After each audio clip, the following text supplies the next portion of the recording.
The John Top of It Show.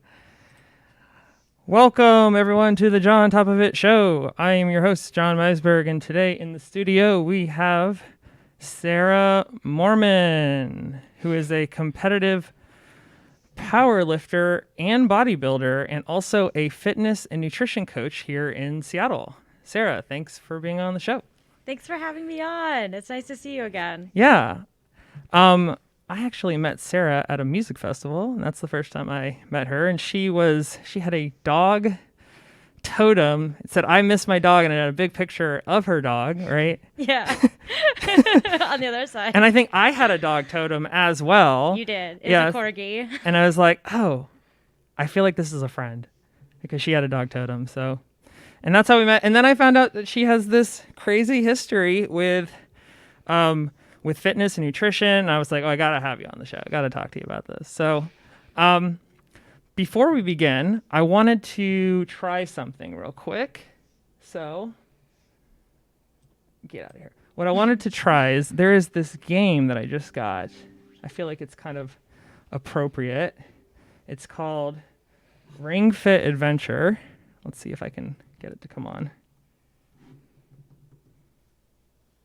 Here we go.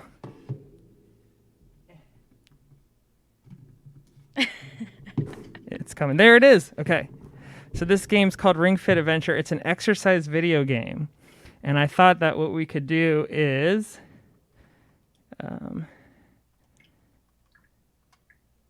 let's see.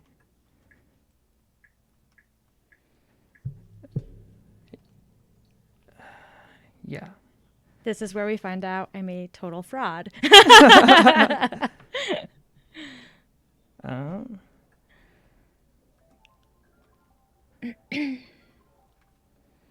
No. So this is an exercise game, and I am going to get into it. Let's see. Here we go. We're going to challenge Sarah to see what she's capable of. Oh, gosh. The pressure is mounting. Oh, you're fine. So this is called a ring con, and it has something inside of it called a strain sensor. And let me hide this. The way it works, I guess, is like if you apply resistance to it, it kind of like gets tiring to use over time. Like you can press it in, pull it. Like go ahead and try that. Try to push that in. Okay. Yeah. Got it, I think. Okay. So normally you would put this around your leg, but we're not going to have you do any running. Okay. Sounds So good. go ahead and press it together. Yep. Cool. Okay, so then press it in and hold it to start. You gotta press it in and hold it. There you go. Okay. Oh, gosh. So you gotta hold it down Okay. and then press it in to go up. Oh. Here, press it together. Yeah, no, it's like driving a car. Like yep, and then hit it together, press it together for quick play. Yep. Okay. And then aim it down to go down. Okay. Yep. And so these are like different types of workouts that you can do, and it's like competitive. There's like a ranking system that me and my friends kind of do. So I would recommend starting in the beginning.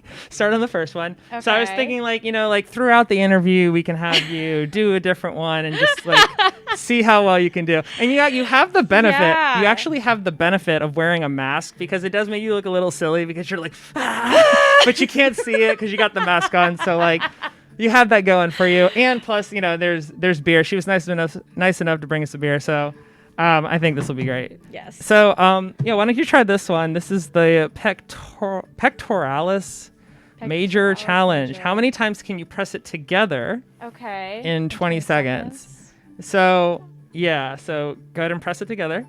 And you don't have to do it too hard. There will be these two lines that show up, and you only have to press it hard enough to make the ring fit. You'll see for the ring con to get to the line. So press it. Okay. Do I have to put it over my head like this? No, too? no, okay, so not for this one. Okay. See the lines?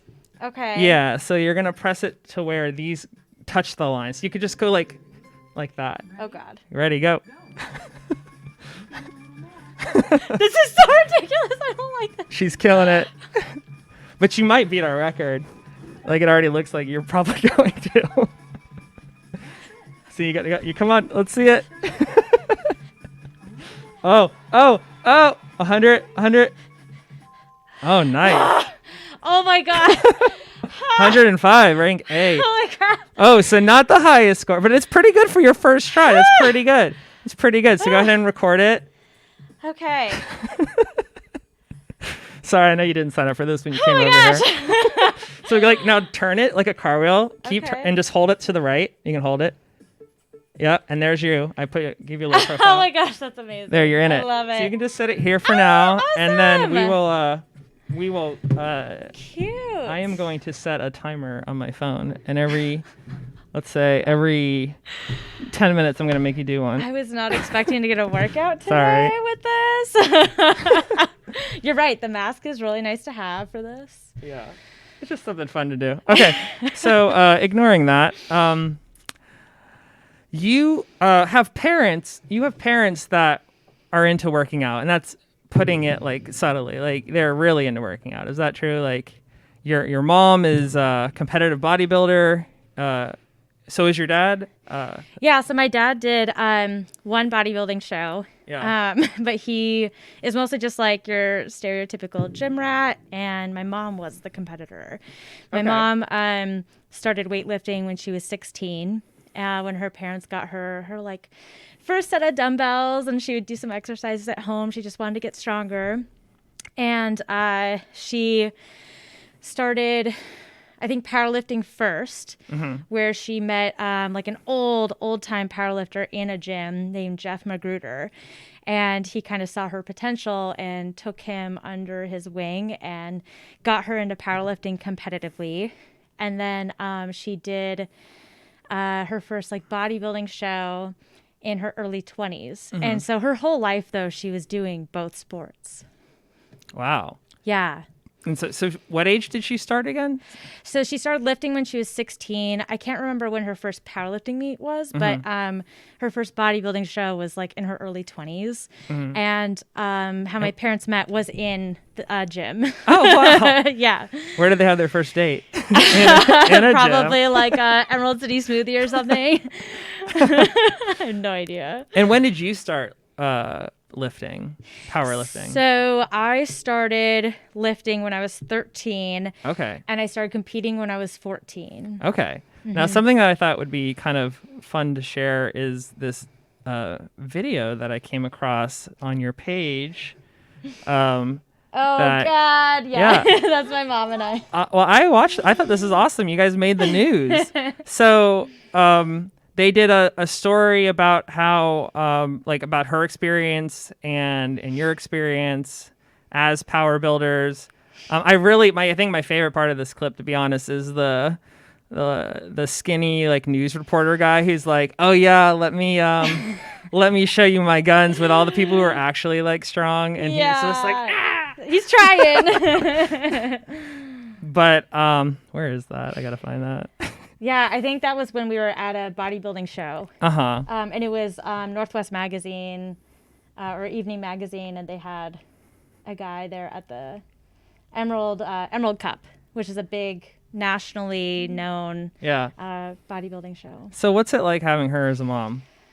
Oh man, look at her. It's intimidating as heck, but it's also just inspiring. Like, she's a good role model. She's a fantastic role model. Oh, here's the part. Here it is. Yep. Oh gosh, yeah. I feel like this guy is my spirit animal. He's awesome. He's in it. He's owning it, and I love it. Yeah.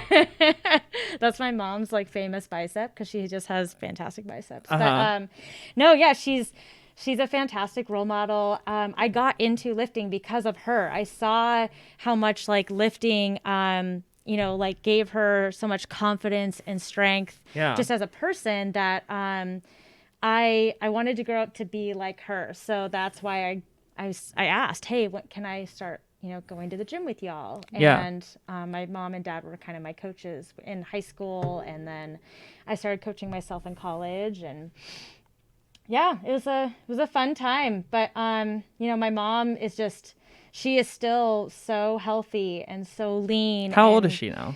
She's almost 60. Wow. So she's getting there. But, clearly, this isn't too long ago. She's crushing it. She's crushing it, and she looks fantastic. Like, I remember, 10 years ago, we would get mistaken as sisters because she looks so young. She looks so healthy. Mm-hmm. So clearly, like, lifting and moving your body and eating well is the fountain of youth. So who can bench more?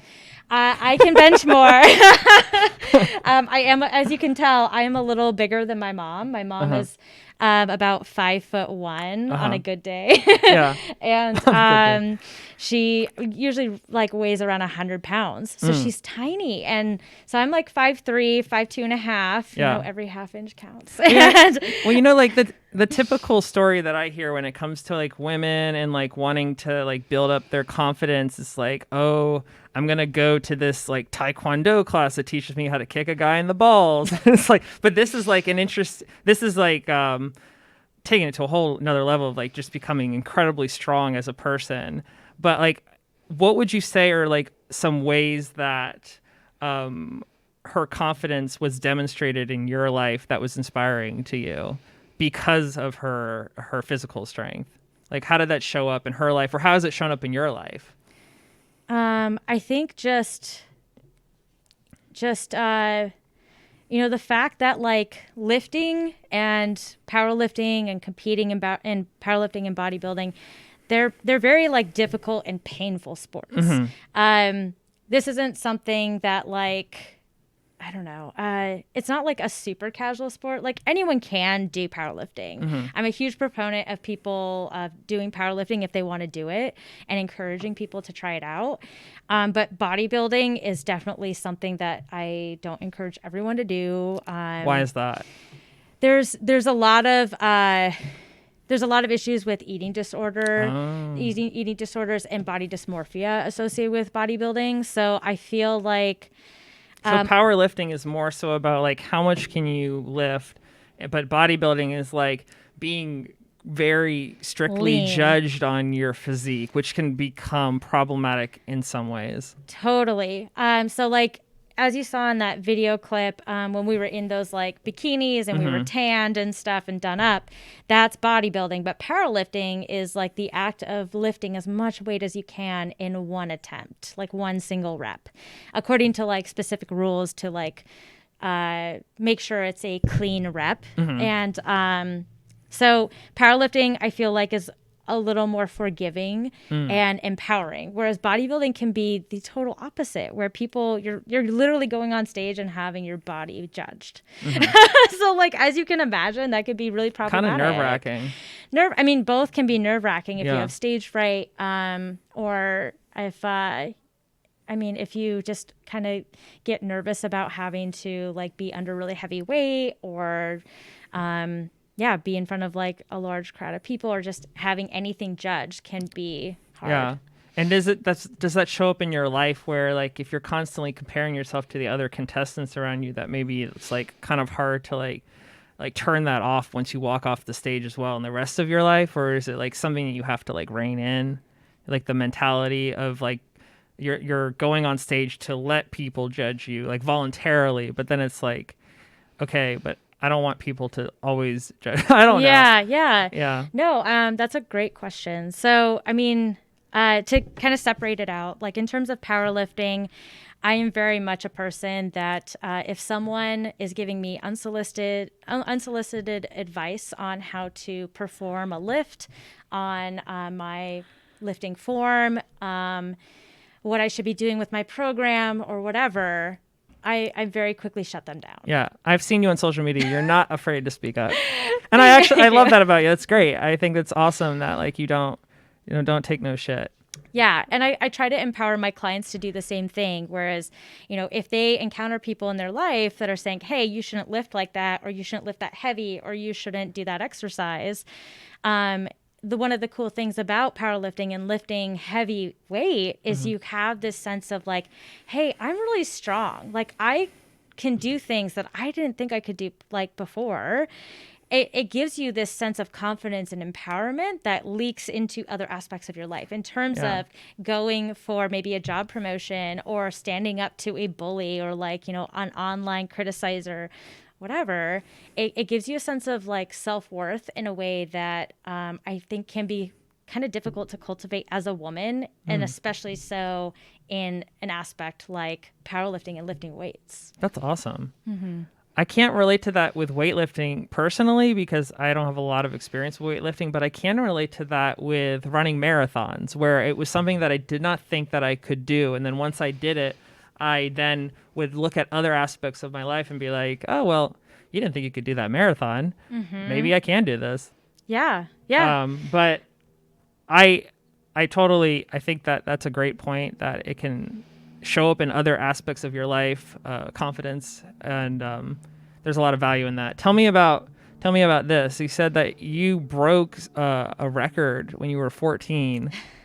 Right? Yeah. So I broke my first. First I broke a state record, and then I broke a world record in bench press at 14 years old.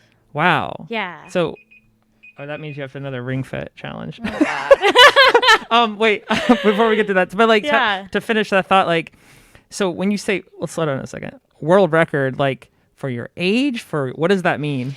Yeah. So it kind of depends on the federation. Now there's a lot of different powerlifting federations, which is great because back then the sport wasn't as popular. Okay. But the federation that I competed in back then when I was younger was the World Association of Bench Press and Deadlift. Okay. And so they had, a big record log that they would keep for all their lifters all over the world. And the record that I broke was for my age class and my weight class. Okay. And it's a world record. That's amazing. Yeah. You need to do you have like a trophy or a plaque or something? Yeah, they sent out certificates, and I got them all framed. And then with every competition, if you do well, if you place, top 3 or whatever, or if you win best overall lifter, then you get different trophies. That's amazing. Yeah. So, okay, we're going back to this. The ring fit. All right. Yes. Okay. So now she's going to do, let's see, what's the next one? I'm going to finish this beer while we're at it. Okay, this is the opposite. This is the Latissimus Dorsi challenge. How many times can you pull it? So you have to pull outward this time. Okay. So it's just the opposite. Oh, gosh. All right. I'm going to get away from the chair a little bit. Okay. Ooh. This will be fun to go back and watch. Okay, keep pulling. You got to press it to close the menu. Oh, okay. Yep. There you go. I'm pulling pretty hard. This isn't working. Oh, shit. Okay. So pull out, but only a little bit. Okay. I find this one to be a little bit harder. This is so weird. I feel ridiculous. Perfect.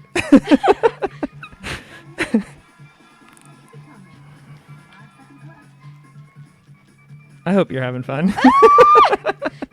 Oh, that's pretty good. Pretty good. Oh my God. I think you're doing great for your first time. 97. Okay, gotta go. Yep, record it. Yeah. All right, so I actually have a great story about this game. So I have a friend. Please, yeah, share. I have a friend that came over. Catch my breath. Well, so there's one match. There's one type of game in here where there's no time limit. It's just do this until you have to hold it and then let go, and then hold it and then let go, and then the lines, they slowly move closer and closer in to where you have to hold it even tighter, and it really is exhausting. And there's no time limit, so you do reps until exhaustion. Okay. And so I did 100, and then my friend came over and he's like, oh yeah, and he did 200, and then I'm like, oh yeah, and then I tried to do 300, and then he just got some stupid record on there I can't beat now. Oh my and gosh. I just look at it in shame. But it's a fun game. A fun competition though. It's something that's healthy, and I mean it promotes I don't know, just it's a non it's it's not something that's destructive. It's not a non-destructive way to like Yeah. encourage like competition. And the outcome is health. Yeah. As long as you're not like, as long as you're not like hurting each other or something. Yeah. But like, yeah, I thrive on competition. If somebody tells me I can't do something, that's like the best way you can motivate me to try to do it. I'm like, oh yeah, well, let's see. Yeah. Like, awesome. yeah, like the other day, I think like my father-in-law was like, you can't recreate a cookie recipe from like a friend of a friend. And I'm like, I can go on all recipes and figure this out. What are you talking about? Did that cookie recipe work out? I think it turned out pretty well, but okay. Whatever. He's not going to admit that it did.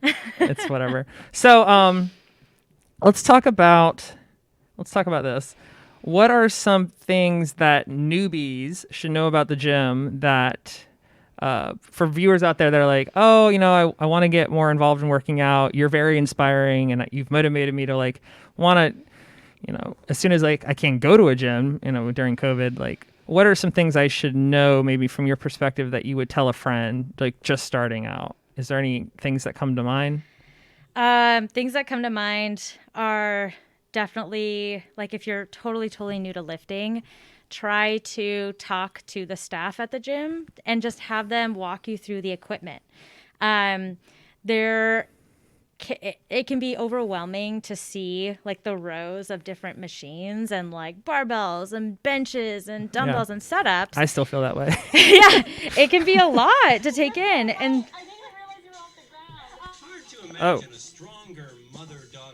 Here, I got it. There we go. That was so confusing. It's like, oh. I was like, there's your echo. Mom is here. Anyway, you were saying that the weights can be overwhelming. Yeah, well, yeah. When you walk into a gym and if you have no idea what everything like, does, where do I start? Yeah, exactly. So highly recommend talking to the gym like management or the trainers there and just saying, hey, can you just like take me through like a quick overview of like what every machine is, what it does, and how to use it.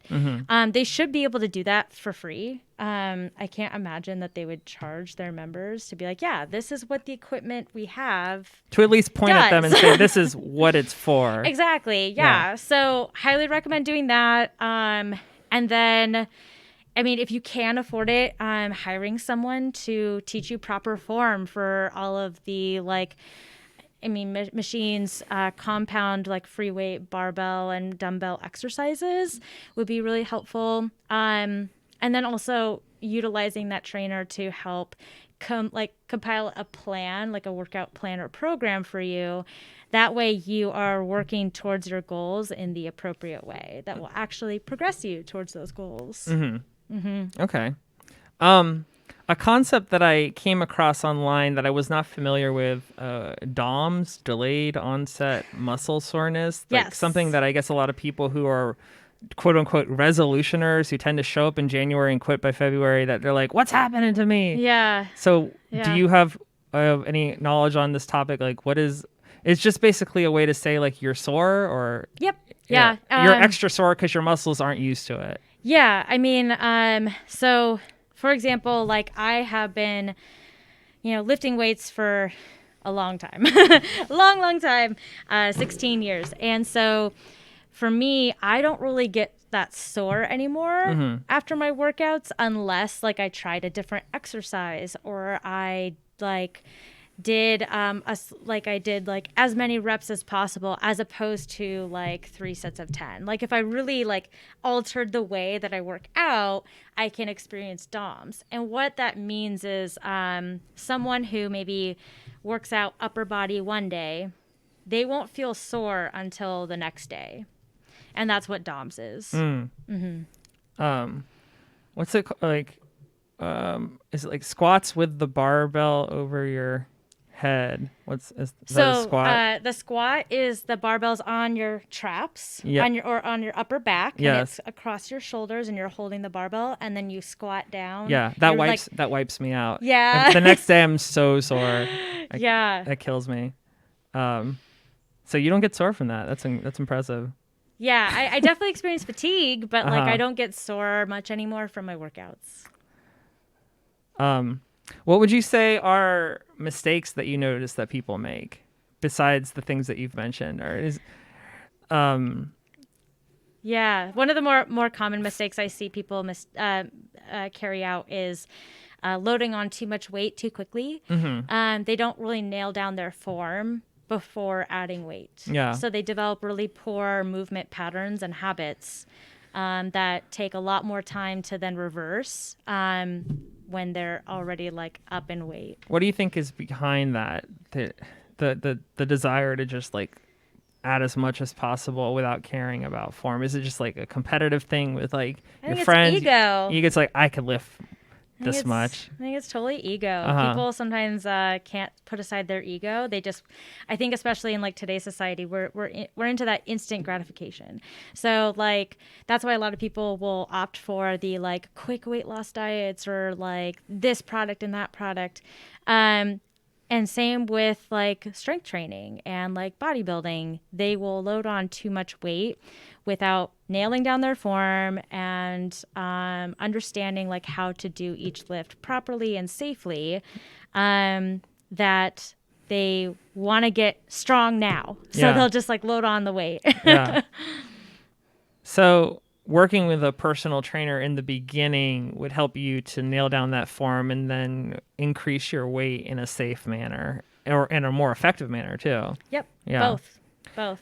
Another mistake that I've been thinking about is like people who are getting started out being maybe intimidated by other people that are there, and maybe that stops them from like wanting to even go in the first place or continue to go like once they're starting out. And I was wondering, have you ever like personally felt intimidated at the gym? Like I know like you have these parents that are very much involved in the gym, but like has that kept you from feeling afraid or intimidated by being there, or do you still have those moments? And like what do you do if you do have those thoughts or feelings?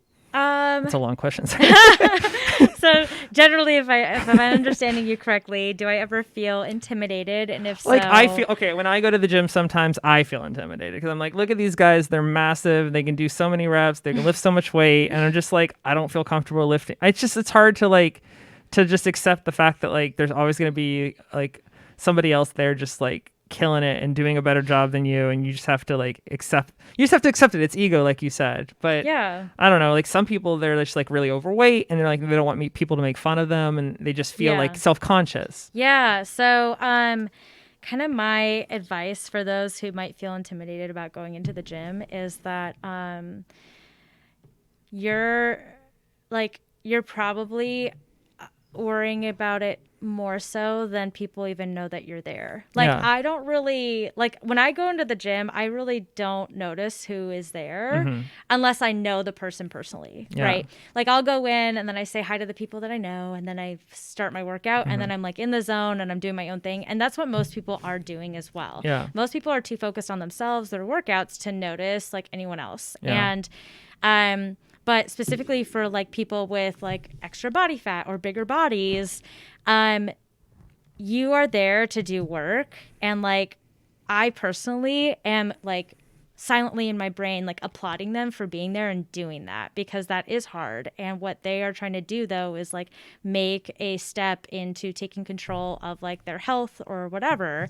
And I'm super supportive from afar because again, like I really don't interact with people while I'm working out. But anyone who is shitty enough, sorry, can I cuss? Sure. Anyone who is shitty enough. We're not sponsored by anyone. Right.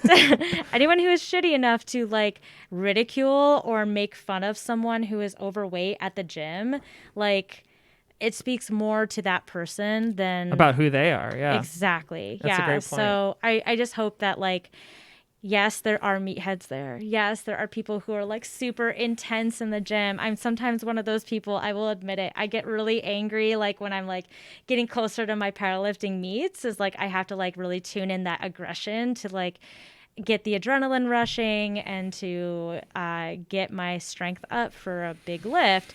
That like, try not to be intimidated, try to just focus on yourself and do your own thing. If it helps you to like just like kind of make some friends in the gym, do that. And the way to do that is to ask for help. Hey, can I get a spot on this lift? Hey, can you check my form on this if you're comfortable, or just like ask questions. I always love it when people are like, hey, can I get a spot on the bench press? Or like, hey, can you like help me with this lift? Of course. Yeah, totally. Yeah. Yeah. I've always felt more comfortable being in the gym, at least with one other person that I know. If I know one other person who's also working out, then I feel like I don't know, there's something about that brings me comfort. But Yeah. I actually think there's like two different ways that I see this issue. Is like, on one, I've heard people say like, you're being in the gym, you're beating the guy on the couch. Like you're already putting yourself out there and trying to do it. You should pat yourself on the back for doing that. But then the other argument is like, don't compare yourself to other people. Compare yourself to yesterday's version of yourself. Yeah. I feel like I try to remember that video game Mario Kart, how you can race a ghost version of the last time you raced the level. And it's like, instead of trying to beat other racers, I'm going to try to beat my best time for myself. Yeah. And I try to remember that in anything I do competitively now, even though I slip up sometimes, but I try to think, okay, forget about what everyone else is doing. What did I do? And like try to remember that. Yeah, no, that's a great way to think of it. Actually, this morning is a great example for me in that regard. Is it's Saturday morning, and it was raining cats and dogs this morning, and I had set my alarm the night before at like 5:30 to go running, because I'm a part of like this like unofficial running club, and we try to meet like in the mornings. And 5:30 in the morning. 5:30 in the morning on a Saturday too. So like I set my Where alarm. do you find the motivation? So this That's is where rough. it comes in. Yeah. Is like I sat there and like I cuddled my dog for a hot minute, and then I looked at my phone, and like that kind of wakes me up slowly. And then, once like 6:00 hit, or like 5:50 hit, I was like, okay, Sarah, it's raining outside. It's super dark. Yeah. Are you going to do this or what? Like that you're kind of at that point of like, man, my bed is like really comfortable and my dog is being really cute and cuddly. It's a tough sell. Like, oh man, like, do I do this or not? Am I going to do this? And for me, so one thing I have is a giant banner of a lifting company that I really admire. And the banner says, be harder to kill. And so I enjoy that kind of mentality. What does that mean? So just, be stronger, be faster, be healthier, be like a person that's harder to kill if someone was after you, kind of thing. Oh, okay. I kind of like that. Yeah. Different way to look at it. But then also like, I know if I stayed in bed and woke up like, an hour and a half, 2 hours later, I'd be really disappointed in myself. Yeah. And I would be like, oh, man, I could have gone running. I could have gotten my 3.5 miles in already. And I would be disappointed in myself. Yeah. So do you kind of think about it like, do it for future Sarah? Yeah. And my future self. Yeah. That. And then, so like, once I got going, okay, so what time is it now? It's, 5:23. Yeah. I've already run 3.5 miles. I have gotten my lifting routine, my workout in today. I was supposed to coach someone in person at the gym, but they unfortunately had something come up. I've worked my, 4 hours at Yonder Cider, and now I'm here. Like, I've gotten so much done today. Like, Yeah. I really have like. And you attribute it, a lot of those things you've gotten done off of just getting out of bed at that time and coming through for yourself. Yeah. I think it's habit building. You have to keep doing it in order to solidify it, right? Yeah. There's this guy, now I got to look him up.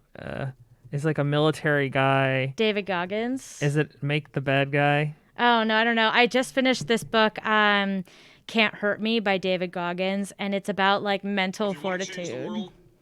It's this guy.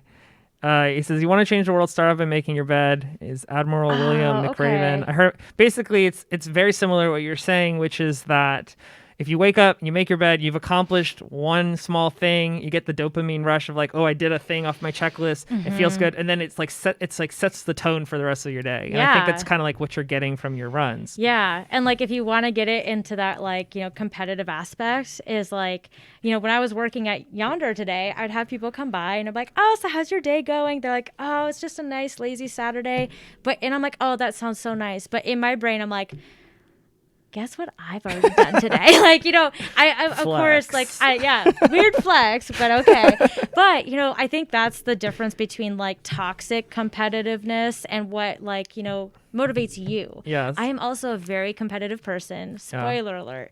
But but I don't like use that and verbalize it in a way that puts other people down. Yeah. All of it's in my head to motivate myself. And then when it comes to like being verbal and interacting with other people, I'm very, very supportive because I don't want to be that person that's like, yeah, I'm going to kick your ass and like, I'm going to lift more than you and you're the worst and I'm better than you. Like, that doesn't make me feel good. But in my brain, if I'm like, all right, I have to beat them, like, then like, it's just slightly different. Yeah. So I think everything can be used in a positive way if it's kept in check. Like I think about anxiety. Like for me, if anxiety can motivate me to act in a proactive manner to get things done ahead of time and be on top of everything, then it's great. And it's only a problem if I let it get like out of control and it becomes crippling. Right. So like, I feel like similarly, like, you can use competition in a way that is motivating and helpful for your life as long as it's kept in check. Yeah. No, there's everything has, so I have a Bachelor of Science in Toxicology, and my favorite like take-home message from those like horrible, not horrible, but difficult 3 years was the dose makes the poison. Everything is healthy until it's not. And that can be applied to competitiveness. It can be applied to too many bananas. It can be applied to too many bananas. It can be applied to too many beers. It can be applied to too many miles, too many weights lifted, whatever. The dose makes the poison. Everything in moderation. That is so true. Okay. I was going to say, when it comes to doing like a running club early in the morning, I'm a member of the Green Lake Running Club up the street. Awesome. But if I'm being honest, I haven't gone very much lately. I think mainly I tell myself because of COVID and I'm kind of nervous to be around a lot of people. But I think the real reason is it's so early. But I will say that when I know someone from the group is going and they're counting on me being there, there's something about having that accountability partner that they're depending on me to be there that I'm like, okay, I have to get up for them. Yep. For some reason, but you know what?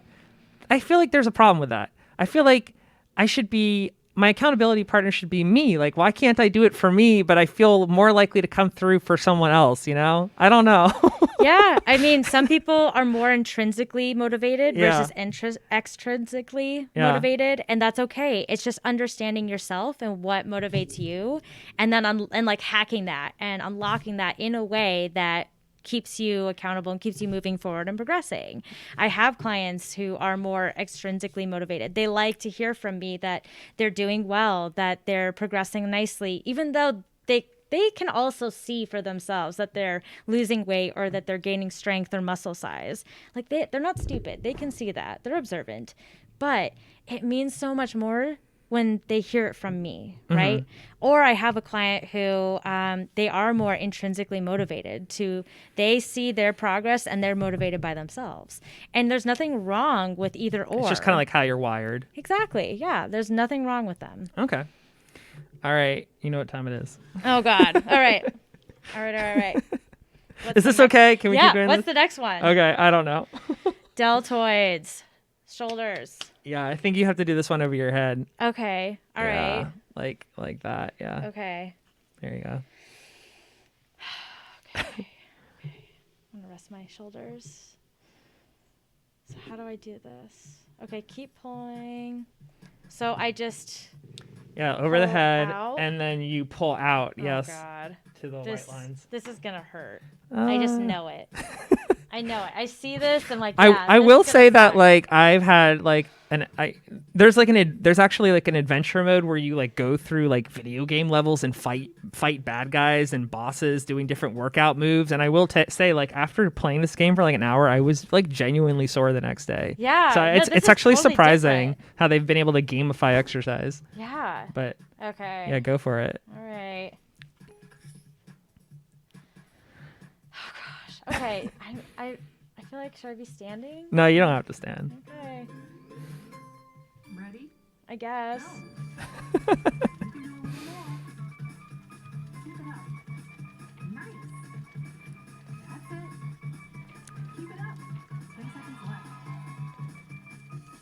Killing it.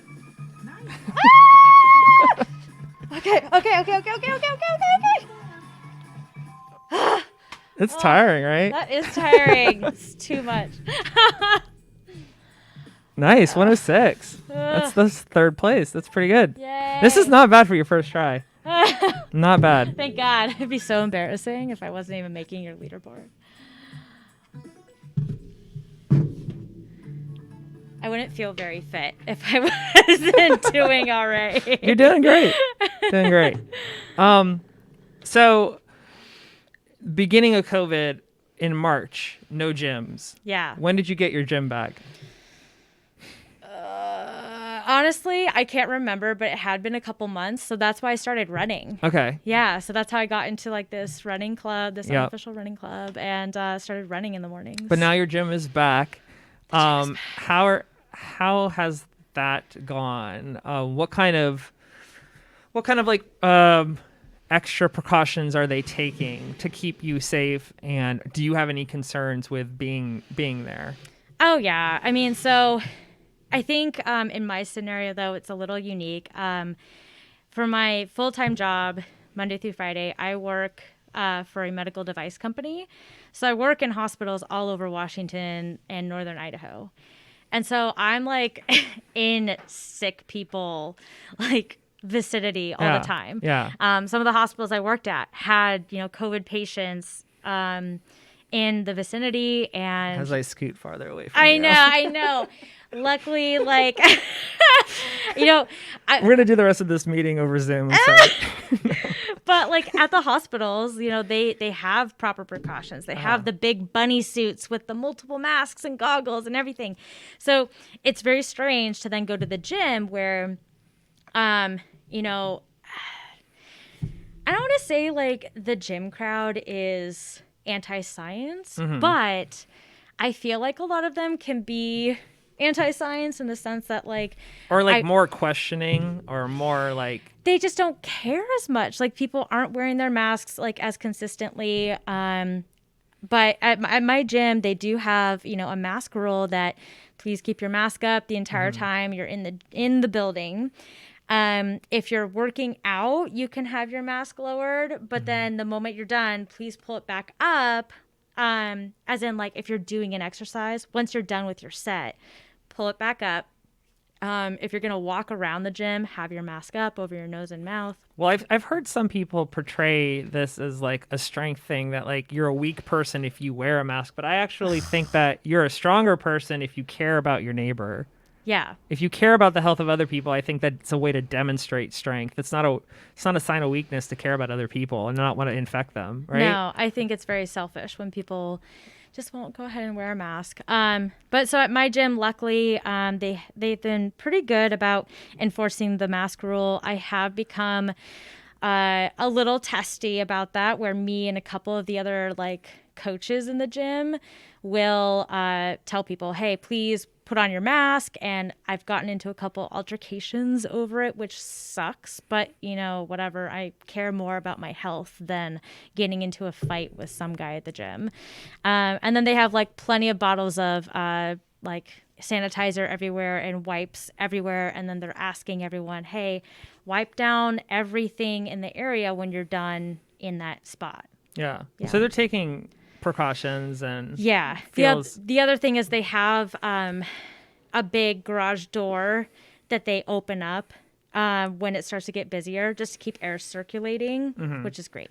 Well, I'm hoping that more gyms will open up because I was just telling my brother today because they started doing workouts at home, which is great. But like, I feel like for me, a big part of why I like going to the gym is just being around a lot of other people working out, because to me, it's motivating to be in that environment where other people are like putting in the work.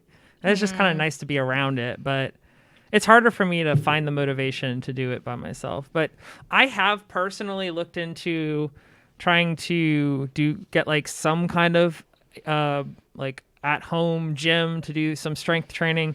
And to my surprise, like the cost of weights has gone like through the roof because of COVID. Like everyone's like hoarding weights and like selling them for like 5-10 times what they used to cost. Like I think I saw like some like a dumbbell set or barbell set was something like $400 or $500, or I don't know. It seemed like a lot. I don't know the going price of weights, but it seemed like a lot. So most like dumbbell sets and like plates should be around like $1 to $1.50 per pound.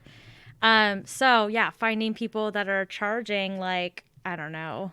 Yeah. What, like $60 for a 15-pound. They're exploiting it. Super exploiting it and just trying to profit off of the pandemic, which sucks. So have you heard about this body weight fitness?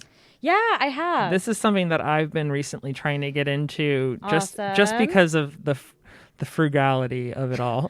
Yeah, that I can use my own body to, to find ways to work out and wait for this whole COVID thing to blow over so that I could, go back to the gym. But I've been trying to do some workouts from this. But I was wondering if maybe you had any recommendations for people out there sitting at home. They're like, I'd like to do some workouts, but can't afford weights, and I have no gym to go to. Yeah. Because the gyms are still closed for a lot of people. Yeah. So like, what should I do? So definitely the body weight fitness on the subreddit is good. I also created a bunch of home workouts that you can do with no equipment. Okay. And they can just message me on Instagram or email me and I can send it to them. It's just like an Excel sheet of exercises and routines that they can do at home. Oh, wow. Mm-hmm. Okay. And what is your Instagram? Sarah, Sarah. Yeah. C as in cat. And then Moorman, M as in Mary, Oor. M as in Mary. Oh, I see it. A N as in Nancy. Yeah. There you go. So they can just message me, yeah. And then I can email them the whole thing. That's great. Yeah.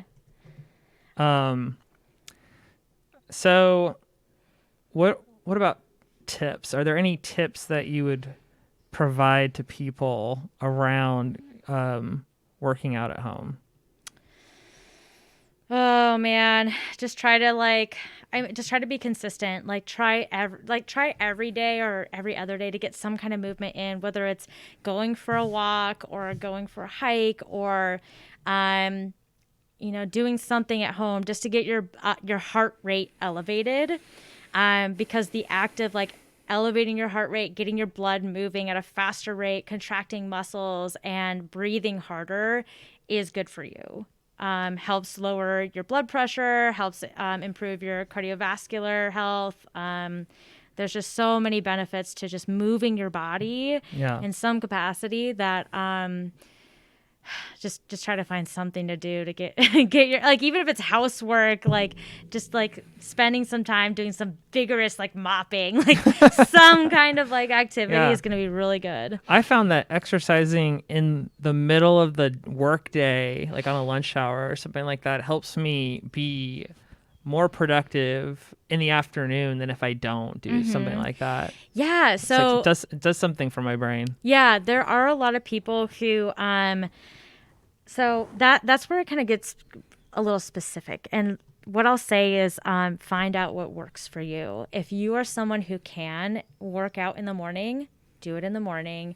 If you're someone who benefits from doing it at like lunchtime, great, do it then. Or if you're like a night owl, you like to do it at night, go ahead and do it. Try not to do it too close to bedtime, because if you're getting your body like literally excited, then it's going to be harder for you to fall asleep. Yeah. But everyone's different, and just try to be kind to yourself as you navigate what's going to work for you. Okay. There's a conference that you put on annually called the Stronger Together PNW Fitness Conference. Can you tell me about this? Yeah. So is this still happening in 2020 regarding COVID? We're looking at August 2021, so that needs to be updated. Okay. But last year we had our first conference, and it's an educational conference where we have speakers from all over the U.S. Come in and present topics. And so like last year we had Dr. Susan Kleiner. She is the nutrition guru out in like she lives in Mercer Island. And it's wild because she basically invented sports nutrition. Like, not even lying. Wow. So she has done sports nutrition for the Seattle Supersonics, rest in peace, the Seattle Seahawks, the Storm, Sounders. So she's done sports nutrition for a lot of like the Seattle sports teams in the area. And then she also co-founded the International Sports Nutrition Society, and has written several books. So she was amazing. She did a cool presentation on like whole grains and the benefits of whole grains. We also had Eric Salazar from Houston fly up, and he did a really interesting talk on how he did his bodybuilding prep without reducing his calories. And the way he did that and got so shredded was by adding artificial weight. So he would wear a weighted vest, and then as he started to like lose weight, he then added a weighted belt and then ankle weights. And like by the time he was like ready for competition, he was wearing, I think, like 40 or 50 pounds of artificial weight on his body. Just throughout the day? Yes. Yes. Like all day he was wearing this stuff. Yeah. And it's just like how like mothers carry around their 3-year-old and they just never put him down. Yeah. Yeah. So like he lost weight just by like, I mean, eating, whole foods, not eating like, crap, but also just adding artificial weight to match his body weight. Yeah. So we had like really cool topics, really cool speakers come in. And so we had people who were coaches, we had athletes, and then we just had people who like just want to learn about like health and nutrition, who came and learned, and we had a great time. We had a super fun happy hour at the end where we had drinks, and then we went to Sam's Tavern at the end, like after. Yeah. So we're having our second conference in August of 2021. It's Stronger Together FitCon, if any of you out there are interested and want to sign up. Yeah. Tickets are on sale. Early Bird has been on sale for a bit because we're trying to like entice people to buy tickets to help us secure the venue for next year. As you can imagine, it's not exactly cheap to hold a conference in downtown Seattle. So any kind of support is welcome. And then, if you're a coach, athlete, or just you want to learn more about how to take care of yourself, you should definitely come. Yeah, lots of valuable information to be gained. And I do think it's really interesting that that person was able to lose weight without cutting calories. I think that's a surprising finding, and something that I'd personally like to do myself. Right. I would love to keep drinking beer and lose weight. It sounds like a great situation. Yeah. Now this is a perfect segue into my next topic, which is nutrition. What does your typical diet look like? So I am, as someone who has been in this space for so long, I've kind of seen a lot of the nutrition and diet trends. And I've tried a lot of them because I feel like as a coach, if I'm going to recommend something to a client, I need to have tried it. Mm-hmm. So for me personally, I eat whatever I want within reason. I still have the Oreo. I still have the Oreo. I still have the beer. I am a huge craft beer person. All right. So I try to keep this incorporated to make myself happy. Yeah. Well, I mean, I think it kind of helps you stay sane. Like, I feel like these people that are like so hardcore with their diet, it's like you're living, but are you living though? Yeah, no, like that's another aspect of bodybuilding that was actually studied, was the rates of depression resulting from bodybuilding prep is because you become socially isolated because you're not allowed to eat out, you're not allowed to drink. It's pretty extreme. Very, very extreme. So for me, I just try to ensure I'm getting enough protein every day. I'm eating vegetables. I'm having a diverse and so no keto, diet. Atkins, paleo, nothing like that. No, I love bread. I love chicken, and I love food. Yeah. And for me, I know what makes me feel good though too. If I were to go to McDonald's and pick up a burger and fries and stuff, I know that would make me feel gross later. So I don't do that. I like choose not to because I know I don't feel good doing that. So same with like not drinking too much beer. I know I wouldn't feel good running or exercising the next day. Yeah. I won't perform well in the gym. So I don't do that. And it's kind of like, so listen to your body. Listen to your body, good yeah. diet, like nutrition starting point. Yeah, and I think though that's something that not everyone can do, and it's certainly not someone new that can. New people could not do this usually. You have those one-offs of people who might be able to do that right off the bat, but I think as like a society in the US, we aren't taught a lot about nutrition and how to eat. I know I wasn't. I wasn't. I mean, in college, I actually got pretty overweight and I felt like crap. And then I also just like, I hated the way I looked and I was just really depressed and angry. And I lost the weight in a way that I would definitely not recommend everyone else do. I signed up for a bodybuilding show and I was like, all right, I'm done fucking around. I want to lose this weight. I'm going to sign up for a bodybuilding show. Yeah. And I did it and it was fine. But what the bodybuilding show forced me to do was learn how to eat and how to feed my body for performing in the gym and just to feel good. So it taught you like garbage in, garbage out. There's like input, output kind of like thing going on with food, like seeing it as fuel instead of necessarily just something that's for pleasure. Well, it can be both though. It's definitely a balance. Yeah. Yes.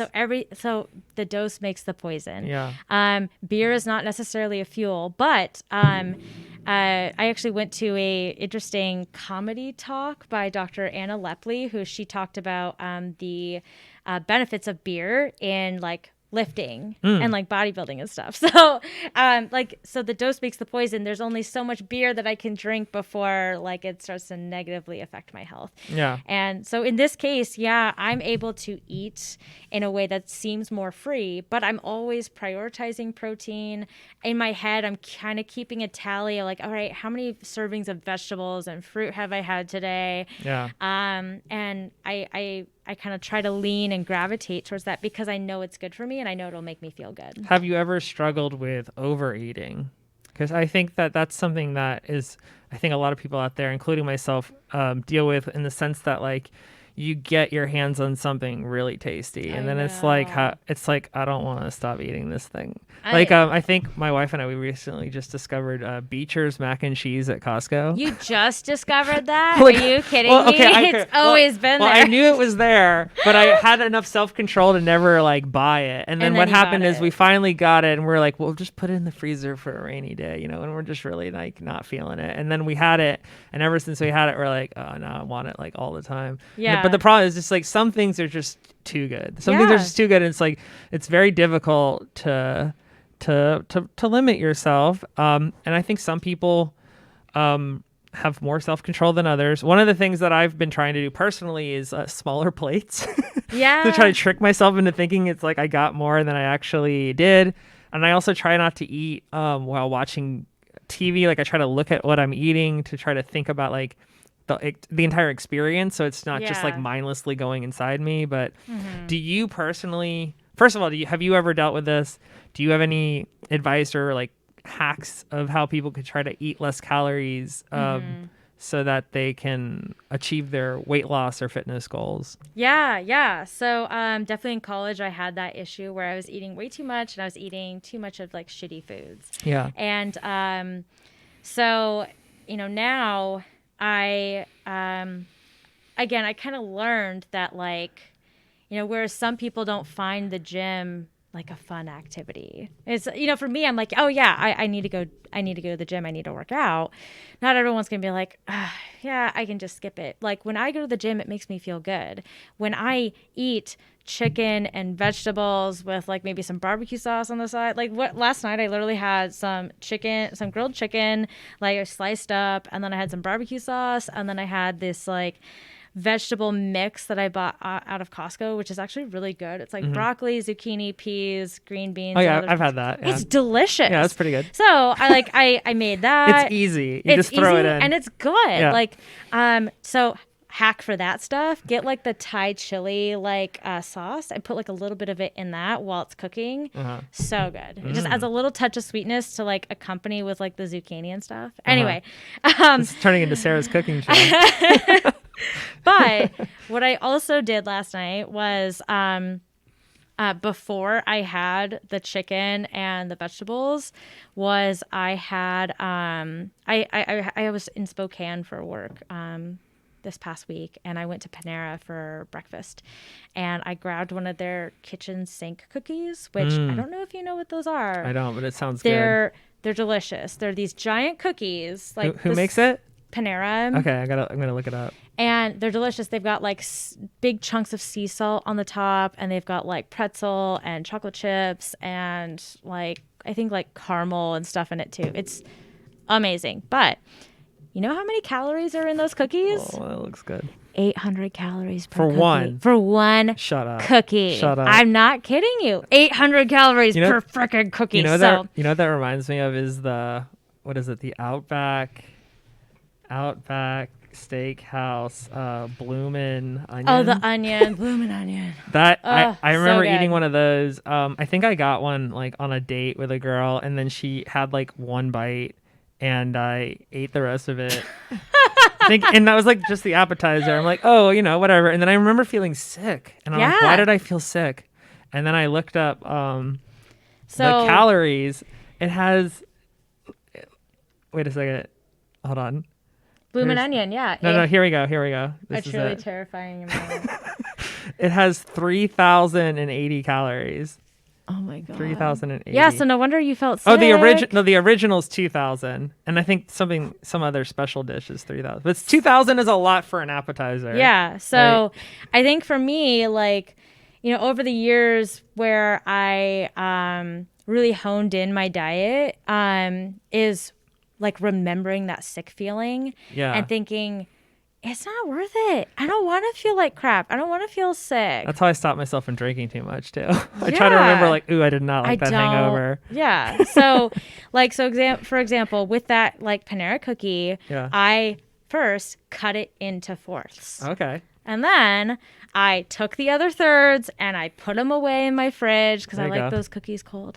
And then I ate that fourth first. Then I had the chicken and vegetables. I had my dessert first because I can't remember like who did this study, but there was actually a study on like people who have dessert first prior to like their main meal, and your satiety is like fulfilled when you end with like something healthy, right? If you fill up on broccoli first, you're gonna be full, but then if someone brings by like this tasty chocolate cake, what the heck? yeah. So heck yeah, there it is. So I had my cookie first, and then I had my chicken, I had my vegetables, and then the other thing was while I was in Spokane, I went to this spot that had really good draft beer, and I looked at their menu. They had poutine. And I like the last time I had poutine was with my boyfriend. I was visiting him in Iowa, and it was fucking amazing. And I had never had poutine before that. So I was like, I want some. So I asked the waiter, hey, I know this is an appetizer. Can I get half of this? And he's like, yeah, I think we could do that. I'm like, dope. So first, I automatically set the limit initially by saying, I want half of this. And if for some reason he wasn't going to accommodate it, you know, what I was going to do, what my plan was, and this is actually what happened, is he brought it over and he's like, so I told them to make half and they didn't, but I'm still only going to charge you for half. I'm like, oh, thanks. But then I looked at it. I'm like, man, that looks really fucking good. Look at all that. I kind of want all of it. Look at all that cheese and that gravy and those crispy French fries. So I was like, oh my God. But for my main meal, I had ordered a Caesar salad with grilled chicken and then with the dressing on the side, because everyone knows that dressing is chock full of fat. So I don't think everyone knows that, though. Oh, okay. Maybe it's like, I'm so immersed in the fitness thing that, I think like, if you like showed people how many calories are in like your typical like dinner salads at restaurants, they'd be surprised. Yeah, those are also packed full of calories if you're not careful with those dressings and stuff. So I always get it on the side, and the pro tip for that is to dip your fork in the dressing first, then spear your protein and your lettuce and then eat it, because then you still get a taste of the dressing to make it tasty, instead of like dumping it all over it. Instead of dumping it or instead of dipping, because like people have the misconception that if you dip it, you're still eating less of the dressing, but it's still quite a lot. So if you dip your fork first and then anyway, so what I did with these are pretty good hacks. These are good hacks to share. Thank you. So for the poutine, though, which was kind of like the problem, because he brought me a full serving, even though I asked for half. After you specifically told me not to. I just want half. You had one job. Brought me a full. I'm sure he was like plotting. He's like, oh, this chick's trying to be healthy. She's ordering a salad and she's going to get poutine. Anyway, he brought me the full poutine. And what I did was like, okay, I like used my fork to make an indent of like where the half line is. And for some people, though, even like stopping at that halfway point is hard. Yeah.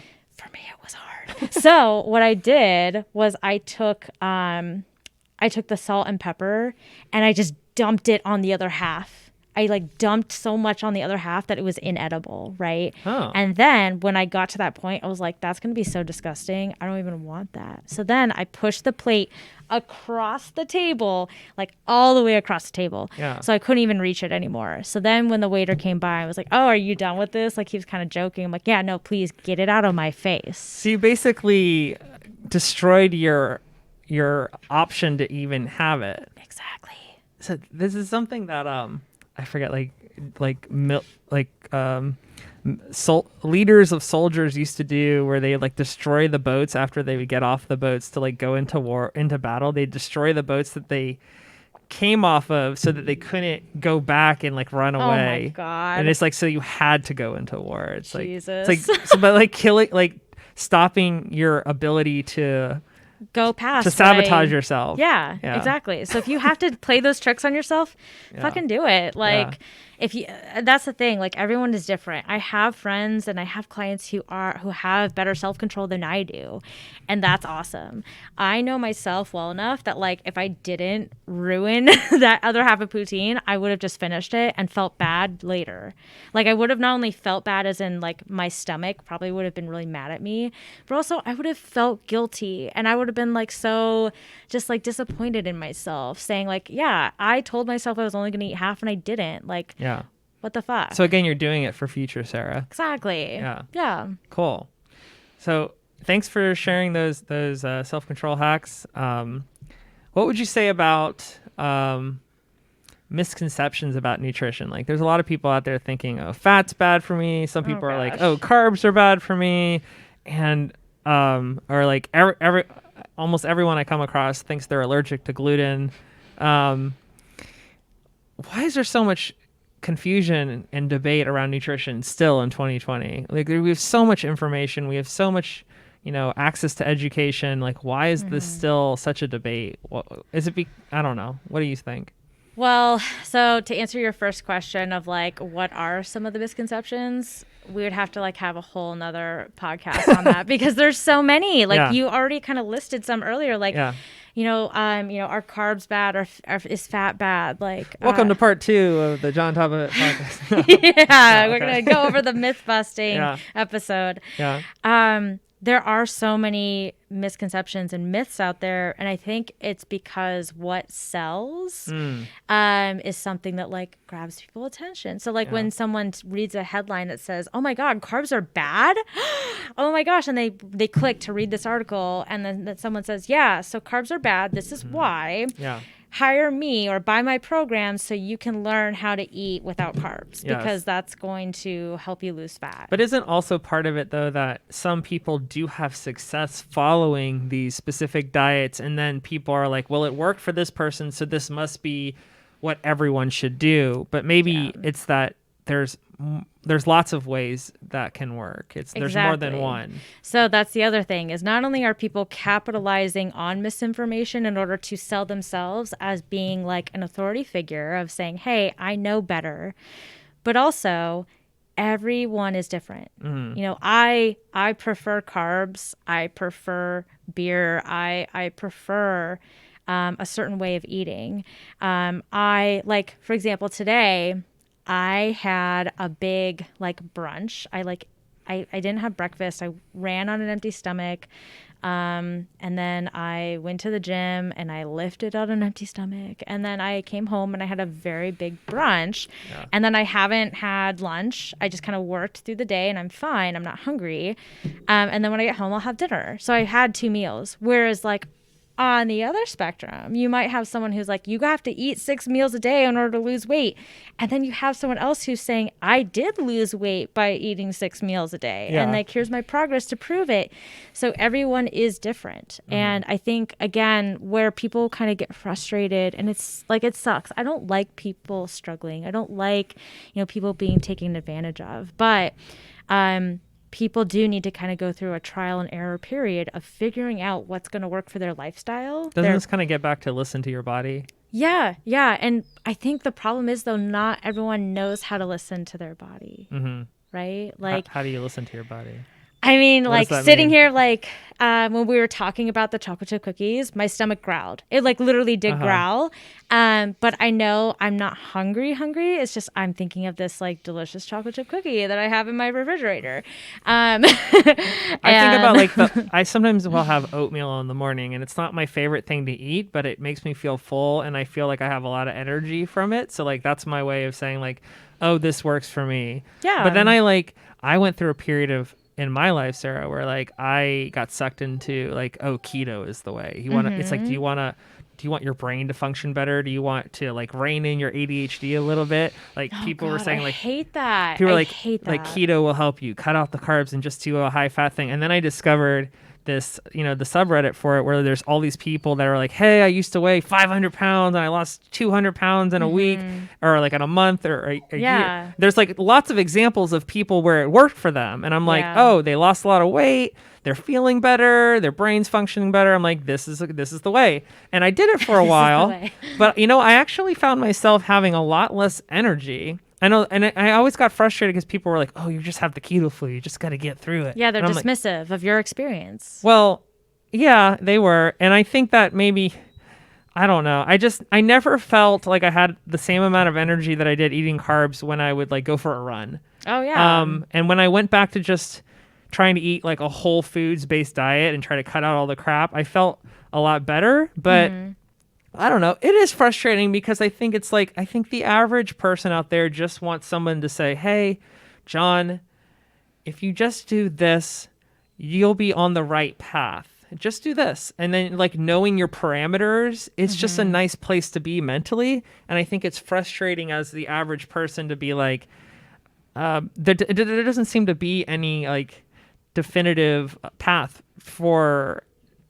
I don't know. It seems like everyone's got different opinions on which path you should be on for nutrition. Well, so, I mean, with exception to like the different styles of dieting or eating, one foundational concept that I think everyone should know and everyone should understand is the laws of thermodynamics. Oh, what's that? So I think it's the second law. The second law is that you cannot create nor destroy energy. Okay. Our bodies are constantly using up energy.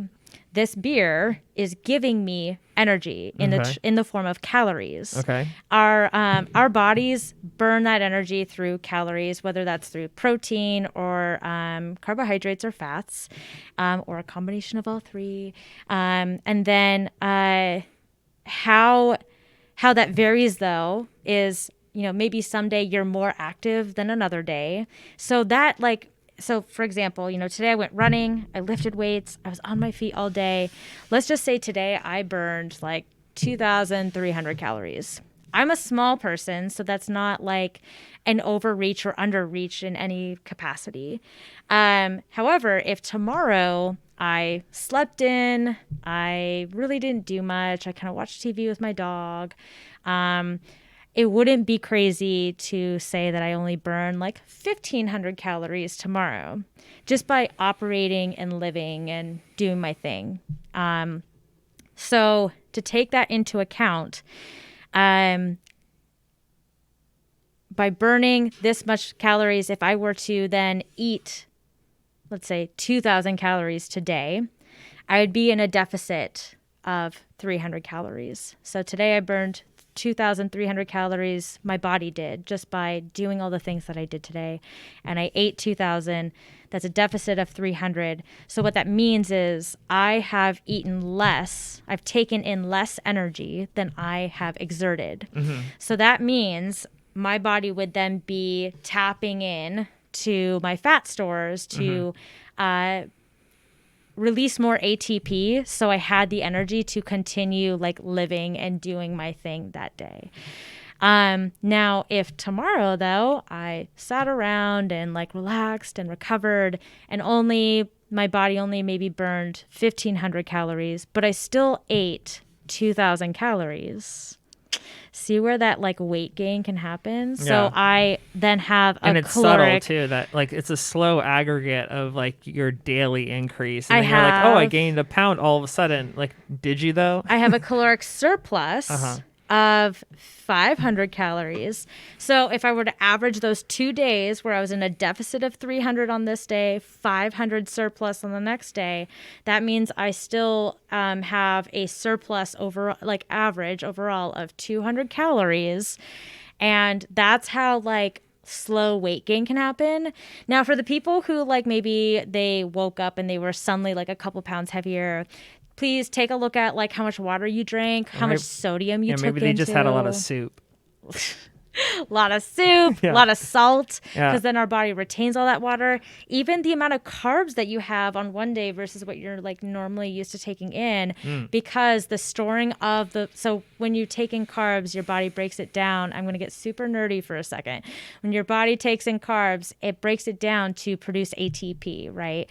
But if you have enough circulating glucose in your bloodstream, your body converts it into glycogen to be stored in the cells, in your liver cells and your muscle cells, to be used at a later time when you don't have as much free-floating glucose in your bloodstream. So in order to convert that glucose into glycogen, it actually it takes water and helps it link those glucose molecules together to then be stored, to become glycogen. So you're retaining water. And so that's what causes your weight to spike up when you eat too many carbs one day. Not too many, but more carbs than normal. And so then when you have a low carb day, aka these keto people, hey keto, what's up? When you go on keto, you're taking in significantly less carbohydrates than your body is used to. So your body's whoa, we need ATP, we need more circulating glucose in our bloodstream. To maintain homeostasis, because our bodies love homeostasis, they're going to break down those glycogen stores to produce more free-floating glucose in our bloodstream. And what happens? All that water that was linking those glucose molecules together, all that water comes out, and then we pee it out. So that drop in weight overnight or in the first week is water. So then the first week they're I've lost so much weight. This is great. It's water. And that's why they'll look better because you're not retaining that water. You don't look as puffy. Yeah. So, at the end of that rant, my take home message is calories in, calories out. The amount of energy you take in versus the amount of energy that you're burning and using up to function you need to keep that in count. Whether you're trying to gain weight, make sure you're taking in more calories than you're using up every day. If you're trying to maintain your weight, try to keep your calories as close as you can to what you are using every day. If you're trying to lose weight, you need to be in a deficit. You need to be consuming less calories than you are using every day. I think the thing that I've struggled with in relation to losing weight is if I increase how many calories I burn by exercising, I tend to want to eat more. I tend to want to eat more to like compensate, I guess. Yeah. So then it's like it feels like I can't win. No, like that's your body saying, whoa, hold on. Yeah. Because our bodies are meant to like survive. That's why we have those hunger cues saying, hey, we need to find food because we're low on energy or we're low on like calories. And it doesn't want to lose weight. That's like a sign of like starvation. And don't get me started on starvation mode. That's not a thing. But those hunger cues are, desire to eat like high calorie, fatty, not satiating, but like the opposite, like just really tasty foods. That's our body saying like, okay, awesome. We're getting more calories. We're okay. We're not in danger of starvation. Yeah. It's a survival mechanism. Yeah. So it's hard to lose weight. And again, there's lots of ways to lose weight and stay sane. And for some people, it's keto. For some people, it's a high carb diet, high protein diet. For others, it's just incorporating as many whole, satiating foods that keep you full. So your oatmeal, that's the way to go. Celery. Celery. That's a deficit vegetables. Food, right? I think like one of the like things back in the day was like, oh, celery is a negative calorie food. Is that true? I don't know. I don't think it's true. But like incorporating as many vegetables, like, and then eating a high protein diet, it takes calories to like break down those high protein foods. It's a thermogenic macronutrient. So like, that's another way that helps people lose weight is, incorporating high protein foods, because not only that, but it keeps you full. It makes you feel full. I think there's a lot of people out there right now that have gained the COVID-19, and so this is really helpful information for them to hear. And so Sarah is not only a fitness coach, she's also a nutrition coach, and clearly you can tell by what she's saying that she knows her stuff. She has a website that you can visit called Strength in Science. Do you want to talk about this a little bit, or like what you do? Yeah. So I do online coaching. I do have a couple clients that I see in person like once a week. Essentially how it works is I send out workouts and nutrition coaching goals that you carry out every day, whether it's you working out or nutrition or both. So like, for example, I have a client who they work out 5 days a week, but I provide them with workouts as well as nutrition for every day. So nutrition every day, but then their workouts 5 days a week. And every plan is specific to that person. So they come to me, they tell me, yep, this is how many times a week I can work out, for how long. These are my goals. I am trying to gain muscle. I am trying to lose fat. I'm trying to get stronger. And then I ask them questions like, what are your favorite, exercises? What are your least favorite exercises so we can avoid those? What equipment do you have available? Which is also, a big thing with COVID is understanding, what they're willing, not just willing to do, but like, what do they have access to in terms of equipment, a gym, whatever. And then I create plans for them, and they send me videos, we text, and I just help guide them and help them get to their fitness goals. That's great. So you take a lot of the mental like work out of it and create something that's custom just for them. Yeah. So like, as you said earlier, there's a lot of misconceptions and misinformation out there in the fitness industry. That's what I'm here for. And that's what people pay me to do, is wade through all that bullshit to find out what's actually going to work for them and help them. So if you're looking for someone to help you with nutrition or fitness, go to strengthinscience.com /services and reach out to Sarah. You can set up a consultation call. So we are now to our Q&A portion of the show where we are going to answer some questions from social media. But before we do, we have one more round of one more challenge that Sarah's gonna do. So let's see. This one's gonna be. Let's see. I'm gonna give her. Oh, okay. Here. So here, if you can see on the top right, this is the one I was talking about. So, oh my God, 301. Yeah. So this is my friend Jonathan. Holy crap. He's a jerk. He's a jerk. Because okay. So like, I don't know if you could see. In fifth place, I think a friend of mine had 102, and so then I got to 103 and said, I'm just going to beat it by 1. And then here comes my friend Jonathan Dreher, and he did 138. I beat his by 2, and he's like, oh, that's cute. And then he beat it by 161. Holy so, crap. Okay. So the way that this one works is the lines, they move in, you'll see, they start to get farther and farther in, so you have to press it in. I feel like you should do this one round. No. Yeah, you should do a round. Oh, come God. on. All right. I guess it's play. only fair. You should do a round, All right, and then hold so I on. can see how it works, and then I'll do a round. Okay. Perfect. I'm probably gonna die. Okay, hold on a second. I'm so excited for this. I'm really not. Ready? Go. Okay, so you hold it.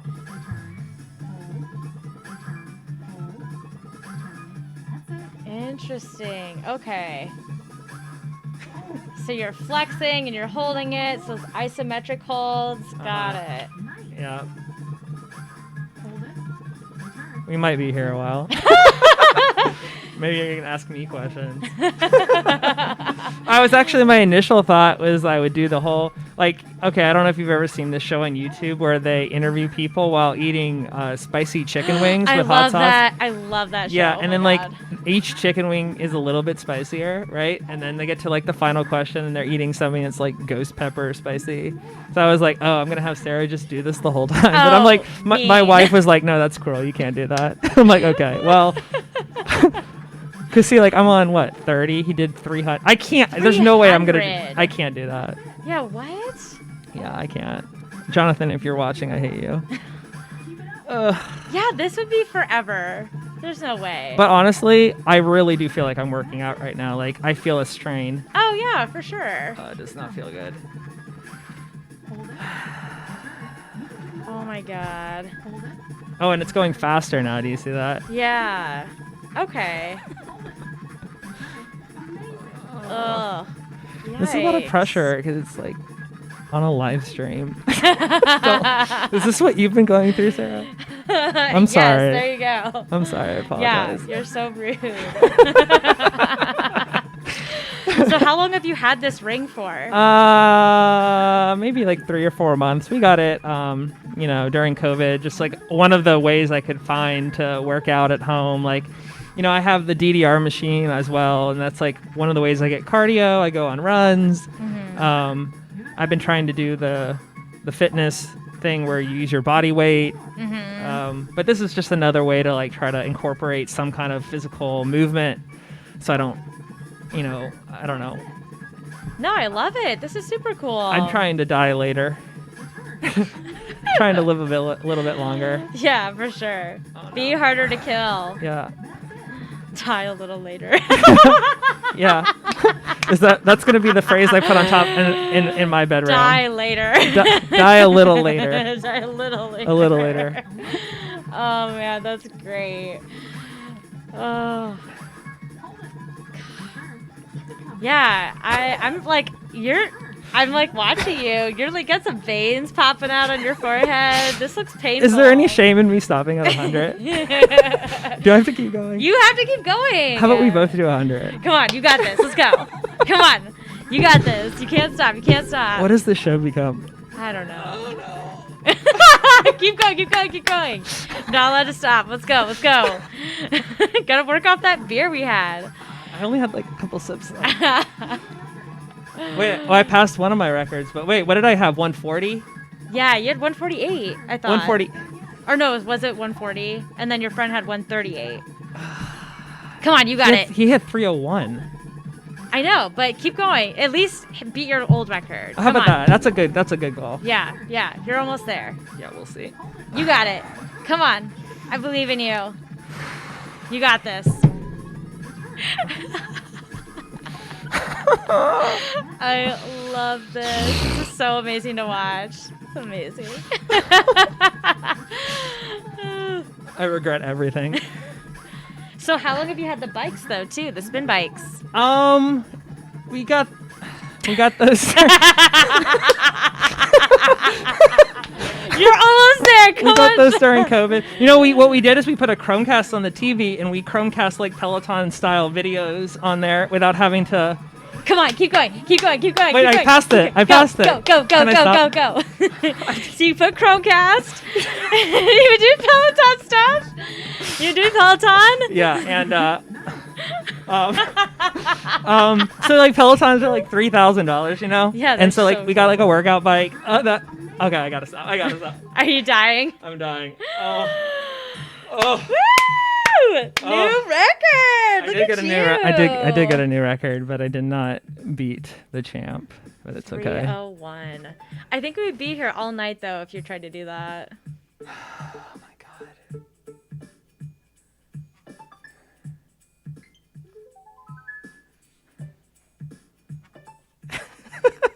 That was terrible to watch. Yeah, I don't really, enjoy. I really don't want to do this. You don't have to. You don't have to do I'm it. gonna give. Well, But I do kind of want you to know my pain. yeah, I'm gonna give it a shot. Okay. So to answer your, and I'll keep talking to you. So like Thank to you. answer your question, instead of getting like the $3,000 Peloton, we found like these cycling bikes used on like OfferUp for like a couple hundred, and we just use you can buy like a heart rate monitor and a cadence little Bluetooth device that goes on the pedals, and they communicate with a smartphone app that lets you track, all your stats, just like a Peloton, but for only a couple $100 instead of thousands. And then you just get a Peloton subscription. It's kind of like Netflix, and just watch the videos while you do your workouts. But yeah, that's pretty much the answer to that. I'm still trying to like just get the timing of this right. Has it sped up? And then see the lines are going. Lines are going in. Yeah. That's it. Could you see yourself bringing like this kind of thing to like a gym with your gym friends and like try to see like who can do more reps, like friendly competition? I don't know. I mean, I think maybe like it'd be fun to do like we're all having beers at like someone's house. Yeah, like a little house party game. And just like torturing each other. So maybe like while you're doing this, I can ask some Q&A from the social media. I hate you so much. What's your favorite lift? My favorite lift is the bench press. Okay.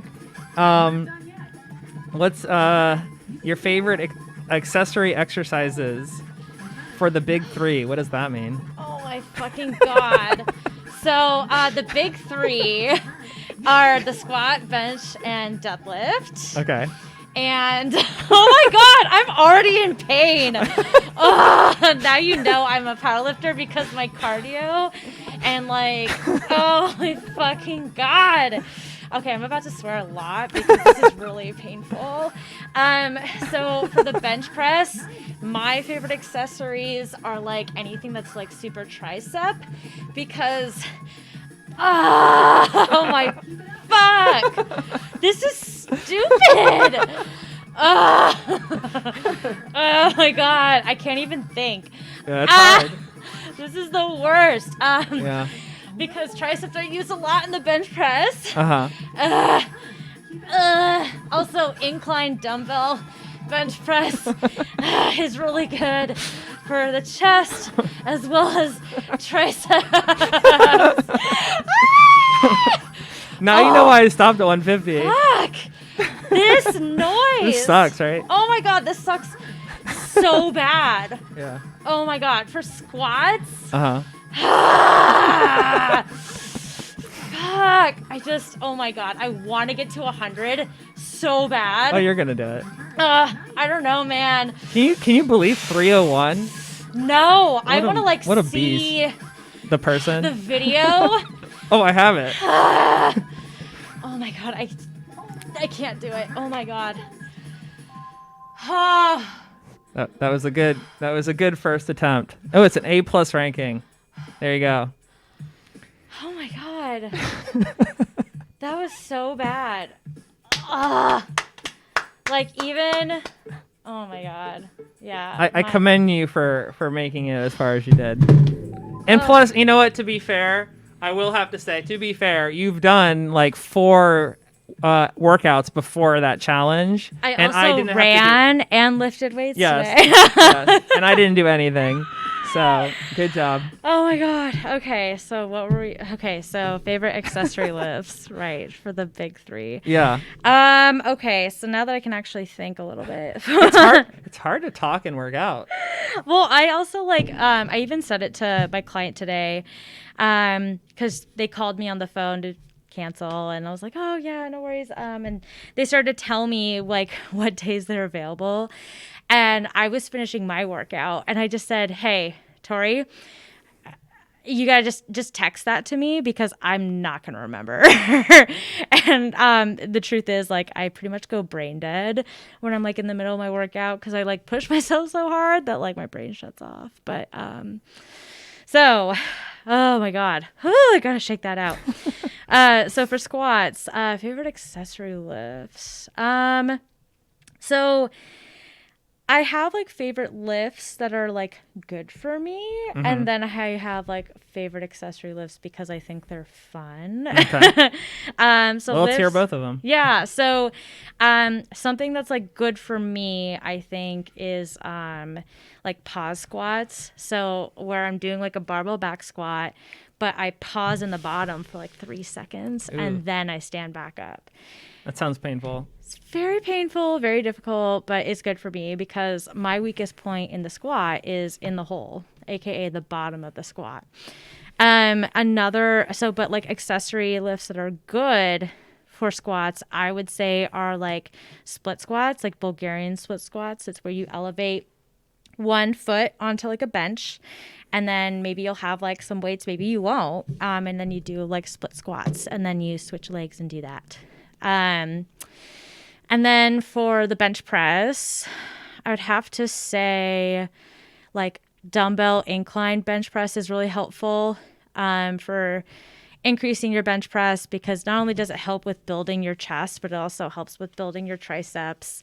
And then it also forces you to stabilize more with your feet, which I think a lot of people think of the bench press as like a solely upper body lift, but it's not. The bench press is a full body exercise because it utilizes leg drive, something called leg drive, in order to push the weight up, especially in powerlifting. Leg drive is half the lift. So I like dumbbell incline bench chest press because it helps like build that tension and like that muscle memory of having your quads flexed and your legs and feet driving through the floor while you're pressing. So that's a good one. And then for deadlifts, I think for me, unfortunately, like deficit deadlifts and like soft touch deadlifts are really good for me because I'm weakest pulling the barbell off the floor. But I would say probably like barbell hip thrusts are like a really good accessory lift to help with your deadlift strength. So yeah. Okay.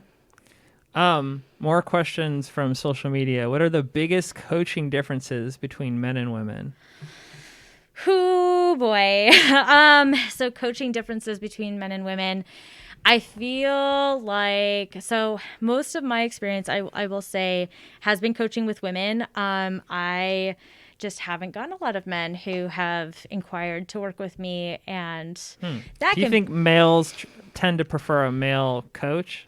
Oh, yeah. It's an ego thing again? I think it's an ego thing. I also think it's kind of like, I think it's also just maybe like an internal like, well, she can't know more than me because like That's a sexist thing. I think it's also a sexist thing. Yeah. Like, so yeah. I don't know. I'm just gonna, yeah, I think that is an aspect. But then also I think I think some clients just want to work with someone who knows what it's like to be them.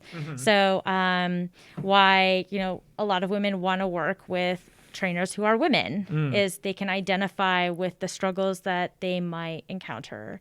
So differences that I've experienced with coaching men versus women is men take direction pretty well, but they're just not as communicative. So like if I give them a block of programming, the clients that I've had who identify as men would they wouldn't really like tell me if there was a problem with the program until they're done with it. And I'm like, you could have told me the moment like you started it, like, and then I can make changes to it. That way you're not like suffering through 4 weeks with this issue. Why is that? I don't know. I've told them, so I don't know. I've told them to, tell me as soon as there's an issue, because it can be changed. I don't know if it's just like they maybe notice it, but then they forget, and then they don't bring it up till like it's time to make a new block of programming or what. But that's a common trend I've noticed with my men clients, is they're just not as communicative. So I'm constantly reaching out to them to say, hey, how are things going? Just checking in. I haven't had any videos from you in a while. Do you want to send me some lifting videos? That, and then with women, it really is about just like building their confidence. A lot of women go into lifting weights with like this idea that they're already like not good at it, or they just don't think they're good at it, whereas they probably are. A lot of the women that I work with, it's a lot of like positive reinforcement and reminding them that they are doing a good job, and just being like a very like verbal support system for them. But they're also like way better at checking in. They're way better at telling me, hey, by the way, I tweaked something in my hip.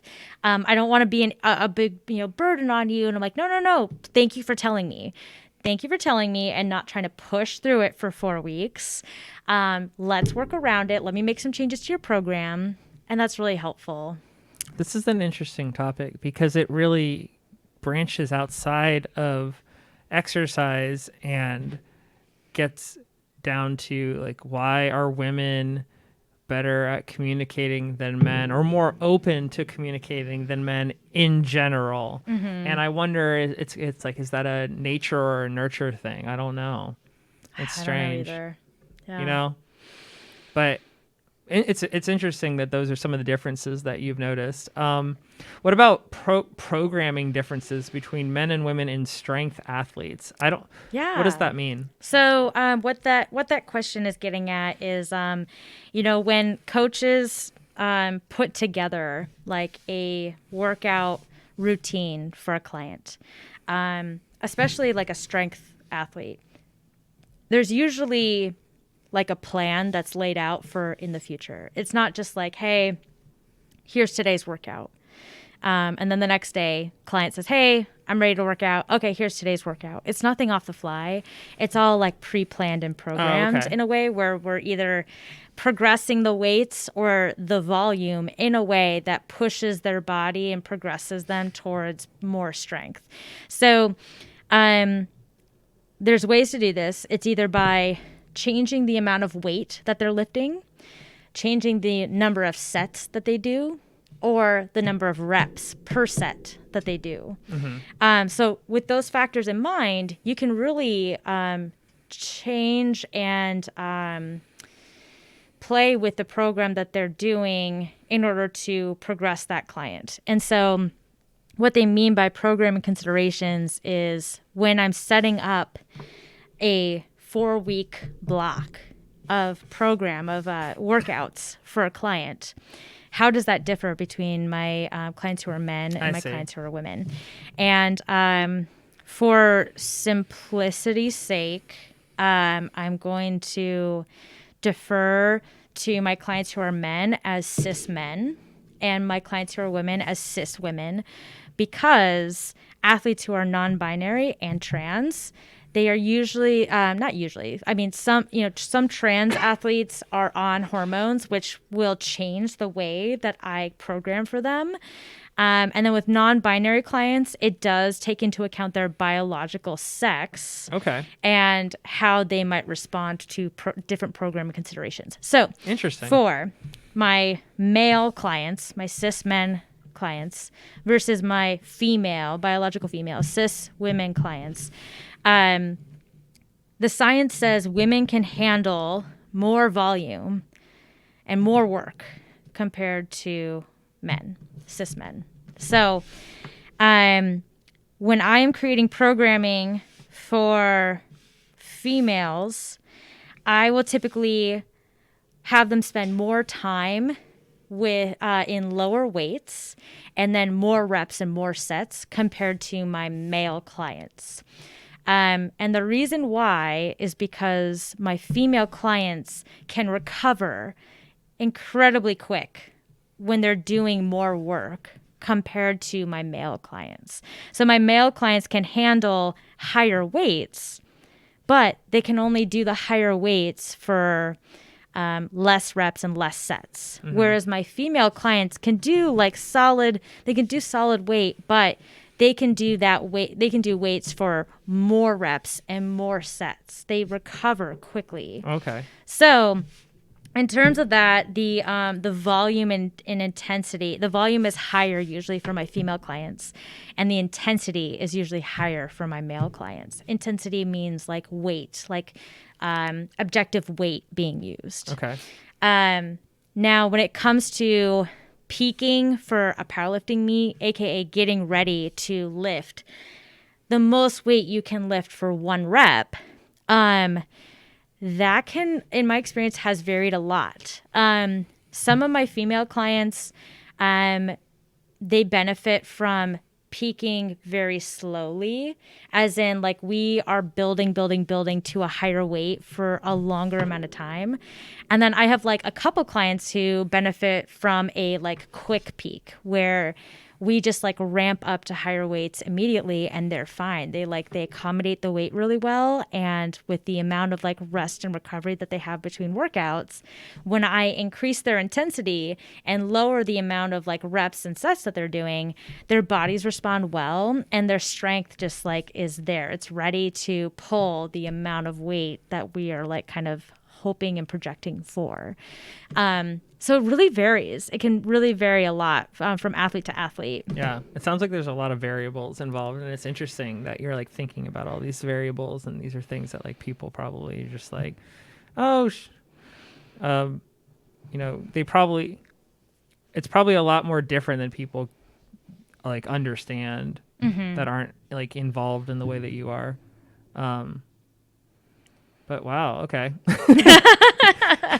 Not gonna lie, I'm kind of but I'm trying to track you. Yeah.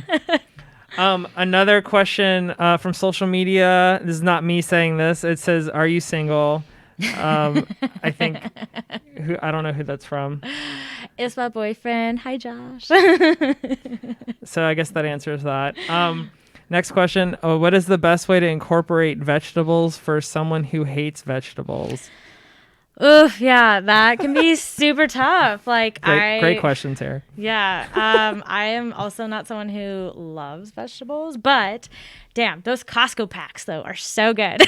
But yeah, you said Thai chili, right? Thai chili sauce on those Costco mixed frozen vegetable packs. They're great, but I think a great way to incorporate more vegetables is to hide it in stuff. So egg scrambles or quiches or a stew or soup or chili, a pasta salad with vegetables in it. The more that you can slowly just hide it in or even fried rice.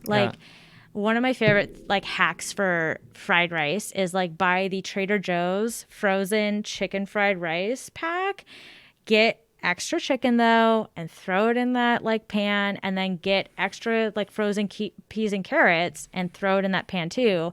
That way you're hiding the vegetables and the protein with the fried rice. And then like you're automatically like lowering your overall caloric intake if you're, eating like, if you're measuring out the servings and taking into account the extra protein, extra vegetables that you're taking in. You get more servings out of that like Trader Joe's fried chicken, rice stuff. So, hide it and stuff. And then you'll start to get used to actually eating vegetables because you'll like encounter it in those hidden ways. And then as you start to just increase the amount of vegetables hiding in that stuff, you become like accustomed to the taste, the texture. You start to like it even. I know, crazy. And then you can actually start to venture into maybe some vegetable recipes where like you're doing like sauteed vegetables or like baked zucchini and stuff like that. Two things that I do is one is I hide vegetables like kale in a smoothie. I'll just like blend it up and I'm like, where'd it go? I don't know. If you add enough fruit, like I don't even notice it. And then the other thing that I do is I use an air fryer. Oh my God. That is witchcraft. I fucking love air fryers. Yeah. We'll do like kale chips. We'll do sweet potato fries and we'll do like roasted broccoli. Yep. With like a little bit of olive oil. Yep. I did a thing where my wonderful, lovely roommate, Dom, he made this delicious brisket. And then, no, it was like roast. It was beef roast. Anyway, so I tasked myself with making sides for it. So I made like that sauteed vegetable mix. And then I also made mashed potatoes. So, and I kept all the potato skins. And then I threw them in the air fryer. And I had them with like my breakfast today. And they were so good. And like, again, so other hack is in terms of vegetables and like satiety, potatoes actually have a super high satiety index. Okay. As in, for their caloric like amount, their value, their satiety is super, super high. So where's pizza on that? It's really low. So actually, I feel like I could eat a whole pizza. So, okay, take a guess as to what the lowest satiety food is. Some like candy or something. Croissants. Okay. They have the lowest satiety index. That makes sense. For caloric and like value. Yeah. When I visited Italy last year, we had a lot of croissants for breakfast, and I remember feeling like after I ate it, I'm like, so what's for breakfast? Yeah. Yep. Yeah. So, but yeah, like fun fact, potatoes have a ridiculously like high satiety index, and it's just, again, it's boiled potatoes though, so like, yeah, you can mash them, yeah, you can add salt and stuff, but when you add butter, when you add cheese, that's when you kind of run into the trouble of like adding all these calories and then you're not as full. So yeah, just eating them plain. Yep. Then you'll be real full and you'll be good. Sounds like a lot of fun. What about this question? Someone says, I hate cardio. How do I trick myself into doing it? I think we touched on this earlier, but if you want to. Yeah. So with cardio, like for me, I also really didn't like cardio. But then with COVID, I started running. And one way for me was just like finding something interesting to talk to so I could, or not talk to, listen to, so I could distract myself from the task at hand, which was running.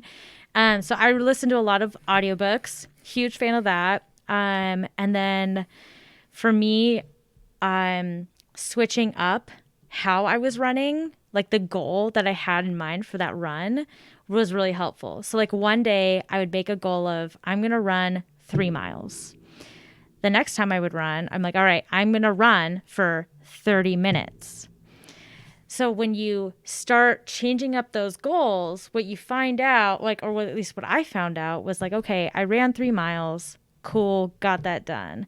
When I set a time related goal though, I was like, oh, I just ran like 3.5 miles in 30 minutes. Dope. Okay, cool. And I feel good. Cool. And then the next time I run, I'm like, okay, my goal now is to run 3.5 miles. And then I realized, oh, I got that done less than 30 minutes this time. So then like next time I run, I'm like, all right, I'm going to do 30 minutes again, but I'm going to try to beat like my distance last time. So audiobooks and then changing up your running goals or your cardio goals in terms of distance or time is really helpful. There you go. Yeah, I feel like podcasts are really helpful for me personally when I go for a run. Just try to like find something to like forget that I'm running. Just Yeah, something. zone out. There's actually something really funny that I've heard of. It's like I have to show this. Let's see. Have you heard of Zombies Run? Yes. I haven't tried it yet, but I've been wanting to. But it's like it like tricks your brain into thinking that like Oh you're my being God. chased by zombies. This sounds up your alley. This sounds so fun. Oh Yeah. my God, are you kidding me? I think I am gonna try this sometime. But you really have to get into like role playing, like really be able to imagine that these zombies are chasing you and you're trying to survive. And if you can, I don't know, if you can gamify your exercise, I think that is one of the ways that you can. Hey, yeah, Nintendo Switch, killing it. Right, right. I think if there's ways you can find fun in working out, is you'll get a lot farther. For me personally, I play Dance Dance Revolution, which is like So fun. I get so lost in the game that I forget that I just burned 500 calories. So like, yeah, podcasts, audiobooks, good stuff. What about, let's see.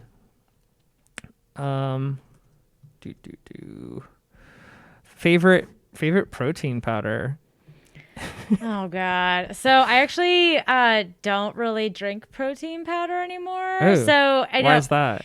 Well, so I think everyone kind of goes through these phases in terms of like their fitness journey, and maybe like it's just me and some of my friends, but when I was like super into nutrition and like super into trying to like titrate my like fitness journey and get serious about it, like I like would always buy the newest, hottest protein bar. And I'd be like, oh, Quest Nutrition, they have a new protein bar out. I got to be the first to try it. And like, same with like other brands, I guess, like, Muscle Egg. They have like this liquid egg white jug that you can buy, and it comes in different flavors, like birthday cake and like cinnamon roll. I don't Cinnamon roll egg shit like whites. that. Yeah. So like there's all these supplements on the market, and Okay. I feel like for, a brief period in time, like 4 years, I don't know.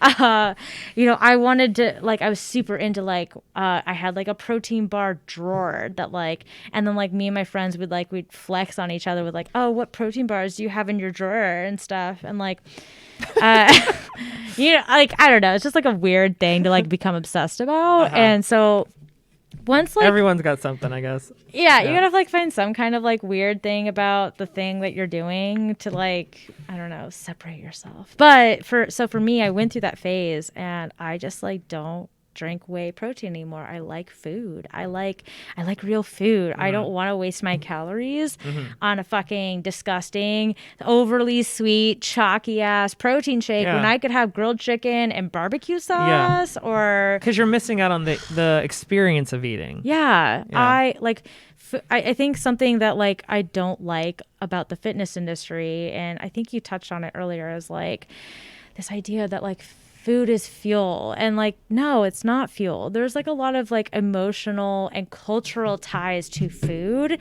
and like experiencing food. Yeah. So like another hack for losing weight is get rid of all the junk in your pantry, and when you really want a cinnamon roll, go to your favorite bakery where it's freshly made and have that goddamn cinnamon roll when it's fresh and hot and delicious, right?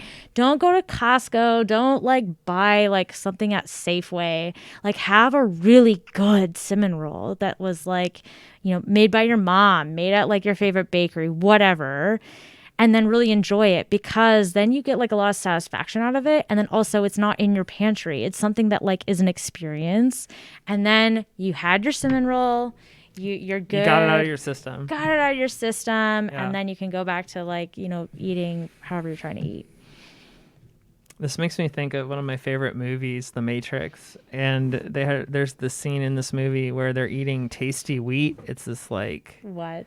it's this I haven't like, seen The Matrix in forever, and Josh was actually giving me crap about it earlier. it's my favorite movie. So there's the stuff that they're eating, and they're like, oh, it's everything the body needs. And I was like really depressed about watching that scene when I was younger, because I was like, oh my god, the future, they're not going to care at all about no, like, yeah, fuck what that. we eat. It's just going to be about what it does. And I'm like, No. But I'd miss pizza and nachos and Yeah, well, and then also like the experience of like Man, I just want to I want to sit with my wife on the couch and have our baby and our dogs and watch a movie and just that memory, that experience of being at home with your loved ones. And it's food is more than that. It's more than just what you're putting in your mouth. It's the experience and the memory behind it. Yeah, exactly.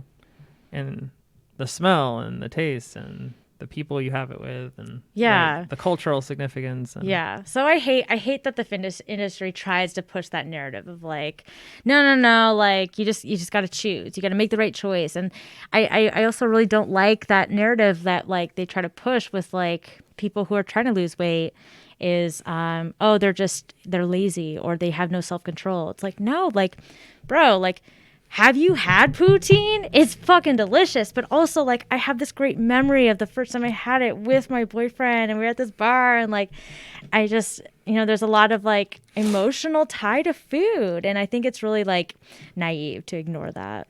So as a personal follow-up question, my understanding though is I see people consuming protein powder in the gym right after they work out, and I would imagine if you came in there with a chicken breast and started eating it right after you were working out, weird. It'd be a little. But is there any science behind consuming your protein right after you work out? Is that necessary, or can you wait until you get home to? Is it a big deal? Yeah, so it's called the anabolic window. You don't want to miss the anabolic window, bro. How much does that matter? So, oh man, do we have a whiteboard? But so in terms of the pyramid of significance, I'm trying to make sure it's a pyramid. There we go. Pyramid of significance. One of the foundational things you need to get right first is your sleep. So many of us don't sleep enough. So many of us don't rest enough. And then so many of us don't get good sleep. Whether we're tossing and turning, we're waking up in the middle of the night, use the restroom, whatever. Mm-hmm. I actually, with my medical job, I had a patient who told me that he gets up in the middle of the night several times to either sleep on the recliner and then come back to bed, go back to the recliner. I'm that's crazy, man. You're not getting good sleep then. Anyway, so get your sleep locked down. Sleep is really essential to your ability to burn calories, lose fat, and then also perform in the gym and perform in everyday activities. Right? And as somebody who has a baby that doesn't sleep, it also it has the ability to not sleep has the ability to make you feel a little less insane. Yeah. No, if you're being woken up several times a night by your baby, I get it. Babies are gonna baby, but baby's gonna baby. The baby's gonna baby. But if you're not getting good quality sleep, you're not going to operate as well. And you're not gonna burn as many calories. You're not going to put as much energy and effort into your workouts. And then you're also not going to maybe put as much energy and effort into cooking or preparing good, wholesome, diverse meals. It all kind of carries over. See, so you have sleep as a big foundation.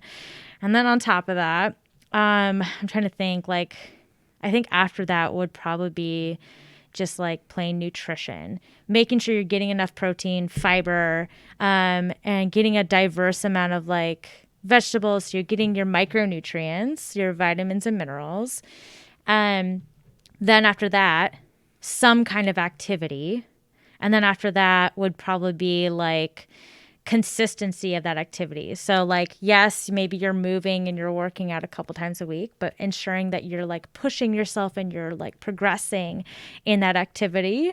So you're not doing the same thing over and over and over again, because it is going to get easier as you do the same thing. Mm-hmm. You can't expect results if you're still doing a 10-minute mile for 2 miles. You can't expect your body to progress if you're just doing the exact same thing. So are you talking about increasing the speed or increasing the distance, or what?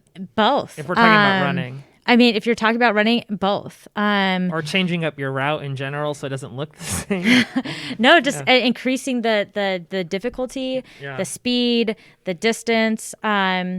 because I'm blanking on his name, but it was like an old Greek mythology story where this guy was climbing this mountain and he would carry his calf up the top of the mountain.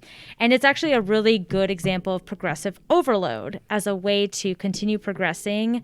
And in terms of like your fitness goals. Is it this guy? Milo. I honestly cannot remember, but fine. He carries his calf to the top of the mountain, and as his cow ages, see, there it is, the like black and gray. Yep, that's the one. Okay. So he carried. What a beast. Yeah. So if you go to the other picture down below the cartoon, now go back, and then it's down. Yep, that one. As his cow grows bigger, the load. So, the amount of effort and work done in order to carry his cow to the top of the mountain, he gets stronger. Oh. So same thing applies would be, to running. You have to push yourself in some way, whether it's distance, speed, whatever. Can you imagine carrying a cow that big? No, absolutely Or is that a not. bull? I think it's a bull. I think it's a bull. Yeah, heck no. Hard pass. Whoa. But yeah. Weird tangent with cows. But I love that this question began by asking you, what is your favorite protein powder? Yeah. And that's where we ended up. This is where we ended up talking about carrying bulls. And on that note, what's your favorite beer? That's the final question. Oh man, final question. Favorite beer? Anchorage Brewing.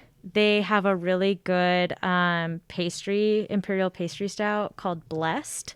So if any of y'all are listening, if you want to sell me your bottle or trade for it, message me because I need another bottle. I need another bottle.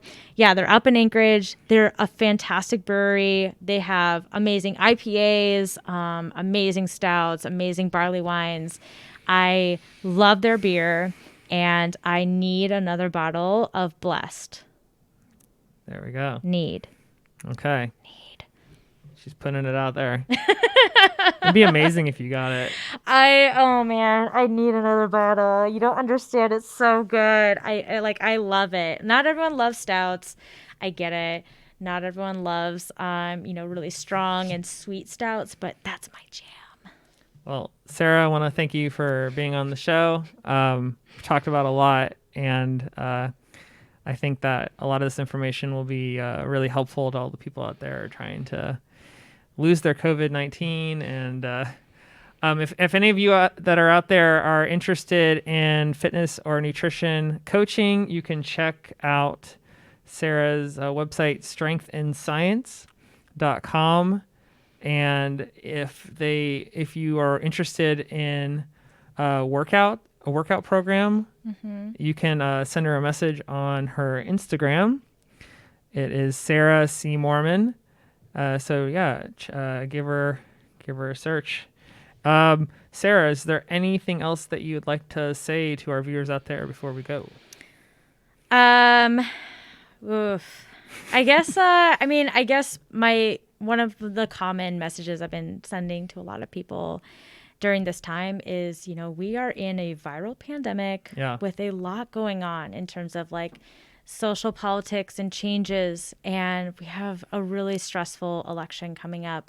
So please be kind to yourself. Please try not to get super worked up and caught up in the stress of looking a certain way. Try not to judge yourself too harshly. There are more important things than being skinny or looking a certain way, the way that society dictates that we should look. Being happy, being healthy, and being safe, I think are way more important than having six-pack abs. So please be kind to yourselves. If you want that cinnamon roll, fucking have the cinnamon roll. YOLO. Yeah. All right. Well, Sarah, thank you. I really appreciate the conversation. Thank you so much, John. Learned this a was lot. so fun. I'm going to be dipping my fork in my salad dressing and then eating my salad from now on. Life hacks. Thank All right. you. Thank you. Bye, guys. Bye.